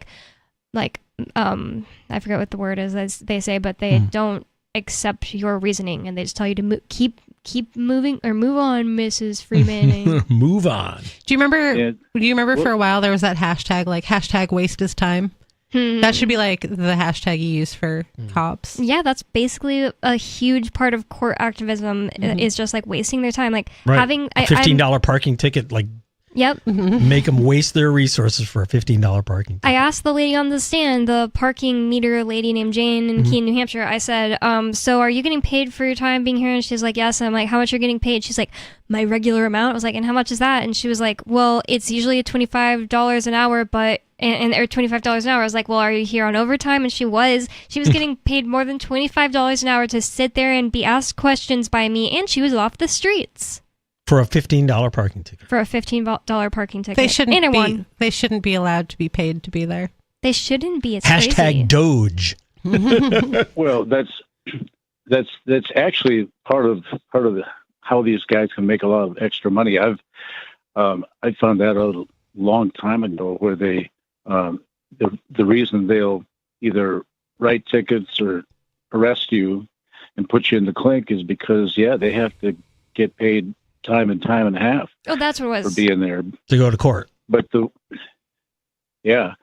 way I handle the speeding thing is, they might say, do you know how fast you're going? And I would say, well, I would usually go the speed limit. In other words, you're not answering their question. You're making a kind of a redirective type statement. One thing I said say, well, last time, I was like, I didn't feel like I was being unsafe. I just don't know if that's like, do you guys have anything like holes to poke in that? Like, oh, you shouldn't say this because of that. They asked if I knew I was going 20 miles over the speed limit. Like, looking at me like, I can't believe you do that. And I was just like, I didn't feel like I was being unsafe. Well, on the one hand, you kind of want to be on their side for 1 second. And then my second thing was, if you said, well, I got to go in 75 and a 60. And I respond, well, that seems a little fast. In other words, you're not. That's your opinion, right? That's the thing is, like, there's no one else on the road. Why does it matter if you're going 20 over? No one was going to get hurt ever. It's just ridiculous. Well, of course it doesn't matter, except on the revenue side, or unless it's the ego side. For their revenue. Just wants to get somebody nervous and try to keep making you feel like that they're doing you a favor, like they're just trying to make sure you're okay. Couldn't that you is so funny. Couldn't you just be like, if they were like, hey, do you know how fast you were going? Be like, yep. And just leave it at that. And if they're like, did you know that you were going 75 and a 60? Be like, I don't think that's right. Like. Prove it. Yeah. I don't know. Well, you want to don't say all believe kinds you. of things. You want to be able to say all kinds of things, but it's more fun if you keep it jovial. When you lay down some hard things. Well, I know my rights and this kind of stuff. Then Yeah, they you don't start want it to pushing throw back. you on the ground. But it's a lot more fun when you lead them around different places. Let them run out of gas. It's kind of like Scroter. Just let him talk until he just falls apart. So you just kind of joke with the cop and they want to ask you question after question because their job is not to keep the countryside or the community safe. It's to put you in jail. That is their entire job, is to put more people in jail so that, as we said before, they can make the extra money in court, or they can get something on their check sheet to where they might be able to get Quotas, a raise yeah. later on. Quotas, all this good stuff. Yeah, it's a horrible system. I mean, we always say that the only police that there should be are the ones who are chasing down actual criminals, people who have hurt somebody or stolen their stuff. And half the time, they're just pulling people over as an investigate to investigate a different. Like, they pull you over, and then they're like, "I'm going to start investigating this person," and that's just unreasonable searching. Thank you for the call, Jet. We have another caller on the line. We have David from New Mexico on. So, David, you're on Free Talk Live. What's on your mind? Well, crypto, but I was going through a small town one time, long time ago, like 11 o'clock at night. It was in I was going down, and it was like, typical speed limit through town is probably 35, and I was going 45, whatever, because the streets were empty, nobody on the road, 11 o'clock at night on a weeknight. And all of a sudden I see there's a town cop parked at a closed gas station up like a block ahead of me, and I'm like, oh, damn. Because I hadn't even been thinking about speed, and then when I saw the cop, I looked down, I'm like, oh, no, I bet the speed limit is less than what I'm doing. So what I did is when I got up to where the cop was, as soon as I went right by him. I mean, as soon as I passed him, I just pulled over right in front of him, right along the curb. And he pulled out. He never turned his lights on. He just pulled out and pulled in behind me, and then walked up to my door. And he goes, "Did you just pull yourself over because I was here?" And I'm like, "Yep, I saw you there." And I'm like, "Oh, S. I bet I'm like over whatever the speed limit is supposed to be." And I looked down, sure enough. So I just cut to the chase. why make you why take up more time? I just pulled myself over right in front of you, and he laughed and he just let me go. That's funny. Yeah, joking with them. Yeah. That probably. You can do your own citizen's arrest. Officer, I'm arresting myself. I'll take care of the whole thing. No need for you to do any paperwork. I've investigated myself and I've decided I'm free to go. Yes. I want to take myself to jail. I'm driving to jail right now. Save you the trip. Yeah. Another time, the cops were asking me questions about whatever they had, whatever there was they were interested in. They asked me a couple questions, I answered a couple questions, and then they just kept going. I'm like, I just said, I'm not going to play 20 questions, and then they just stopped. But so you're talking about DOGE and whatever else. So you talked about being interested in buying a coin, and then it goes up, and you made money, and then it may go down, and then it may go back up again. So what about have any of you ever bought it on the way up and then sold it before it went down, and then bought it again on the way up and then sold it before it went down? No, I'm not like a trader. Never. Yeah. I can't speak for myself, but I know people who will, if it does go up, they'll move it into a stable coin, wait for it to come down, turn the stable coin back into whatever crypto they want. But right. I'm usually, I just accumulate. Yeah, that's like a whole other job. And the other thing is like trading is very risky. It's like you could easily be like, oh, and here's what I predict it's going to do. You never are able to 100% predict it. And then it does the thing you didn't want it to do. And then you're out money. I'm not a gambler. I treat it the way that go ahead. I treat it the way that I treat, like, if I go to the casino to play, like, poker, so I'll have my buy-in, and once I'm up double, then I take out my original buy-in, you know what I mean? And so I still have the same amount in there, and then when that goes up, you take out more. That's what I did with DOGE. So you never go back down below, so you're always up. You're playing with the house's money. Right. That's right. But let's go back to Bonnie's point. So what about a stop loss, Bonnie? You can always put a stop loss in, and then you won't lose your money. It goes down, whatever you said of that, 5%. Like, I know there are definitely those apps where you can like have it doing things automatically, selling it for you. Is that what you mean? Well, it's not an app, but a brokerage. You got a brokerage account, and so like the Crypto.com app allows you to do stuff like that. Right. So set a stop loss. So you think it's on the way up, and if it goes up, however far it goes, you make that money. But and then you can continually. As far as I'm concerned, we're in early. Like it's the second inning. No need to sell. But that's the other thing. Well, we didn't finish the but is that we didn't finish the point we were talking about before we moved on to the next point. The point is though, you had your objection was, and I'm trying to overcome your objection. It's not really an objection, as in I'm not saying, hey, that's a dumb idea. I'm telling you that I don't want to do it. You understand? Like that's not a good use of my time, and I don't value that. You can do it all you want. Go ahead. Okay, and so what about the other two of you? I don't have any apps except for the Edge app. That's all I have for accumulating. I never turn any crypto into USD. I don't handle any of it, so. Wait, do I have crypto? I don't even know. I don't think I do. I don't. I have a question for you, David. Well, I'm not done with mine, but go ahead. Oh, you can finish. I just wanted to ask it before the show ends. Okay, that's fine. The question I was going to ask next then is go ahead, because I lost my train of thought. So go ahead, Lori. Okay. So you were asking about saddles on yesterday's show. Are you going to ride a horse to New Hampshire? Oh, yeah, to New Hampshire, and then down to Florida, and then over to California, and then up to Washington, and then up to Alaska, and then down to Minnesota, and then back to New Hampshire. And Poor horse. You going to get some pack donkeys and stuff? No, I don't want. I just want horses. Cool. That was it. I was just curious. Yeah. No, it's like, well, I got time, so. Is it fun to drive an automobile or something? No, I think that sounds much more fun, riding a horse. Yeah, it's because it is. Mm-hmm. Sell your crypto and buy a Corvette. Come on. No, I don't want 400 horses. I just want like 2 or 3. It's good. Yeah. Well, did you ever think you'd hear like, Bitcoin crashed to 90,000? It came all the way back down to 90,000. You refreshed my memory. So you were talking about it's the second inning.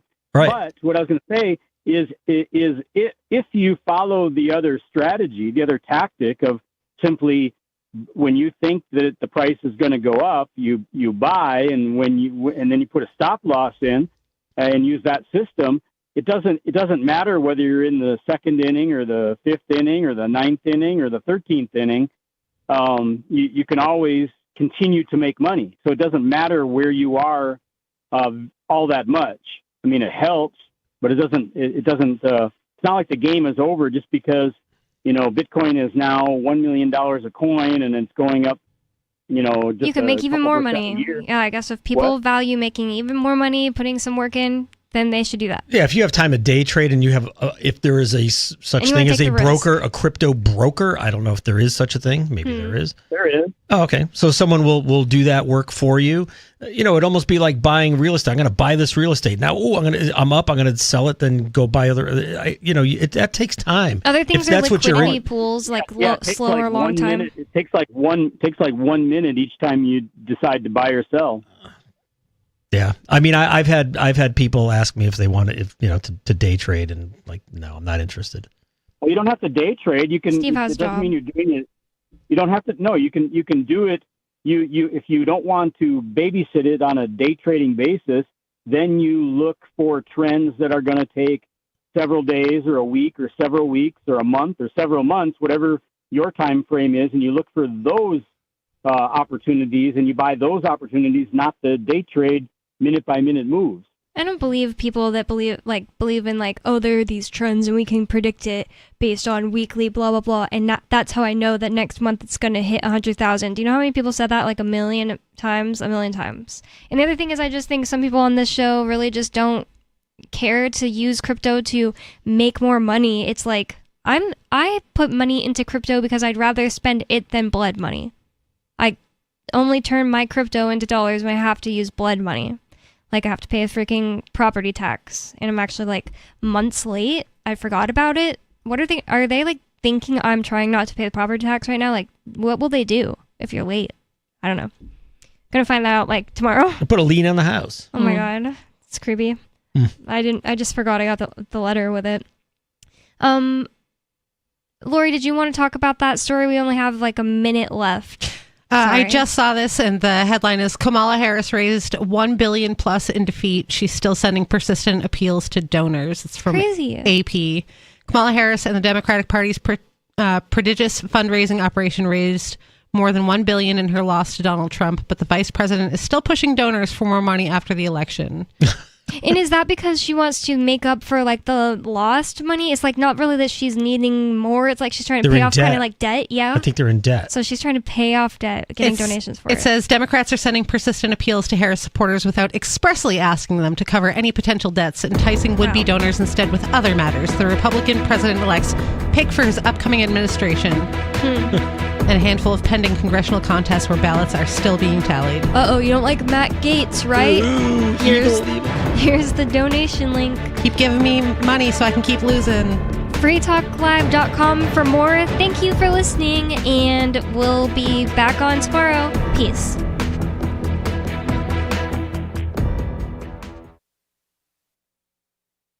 We have some good news. The indictments against Ross Ulbricht in the District of Maryland were dismissed with prejudice, meaning they can never be refiled. This is especially good because those indictments contain the only charge ever made that Ross engaged in murder for hire. This was a serious allegation that Ross Ulbricht denies. It was never prosecuted or ruled on by a jury, but was trumpeted by the federal government and the media as if it were proven fact. The Maryland court held these indictments for almost 5 years, poisoning Ross's case and leaving him under a cloud of unproven allegations. As explained in Ross's appeal to the Supreme Court, the fact that the judge used these allegations to give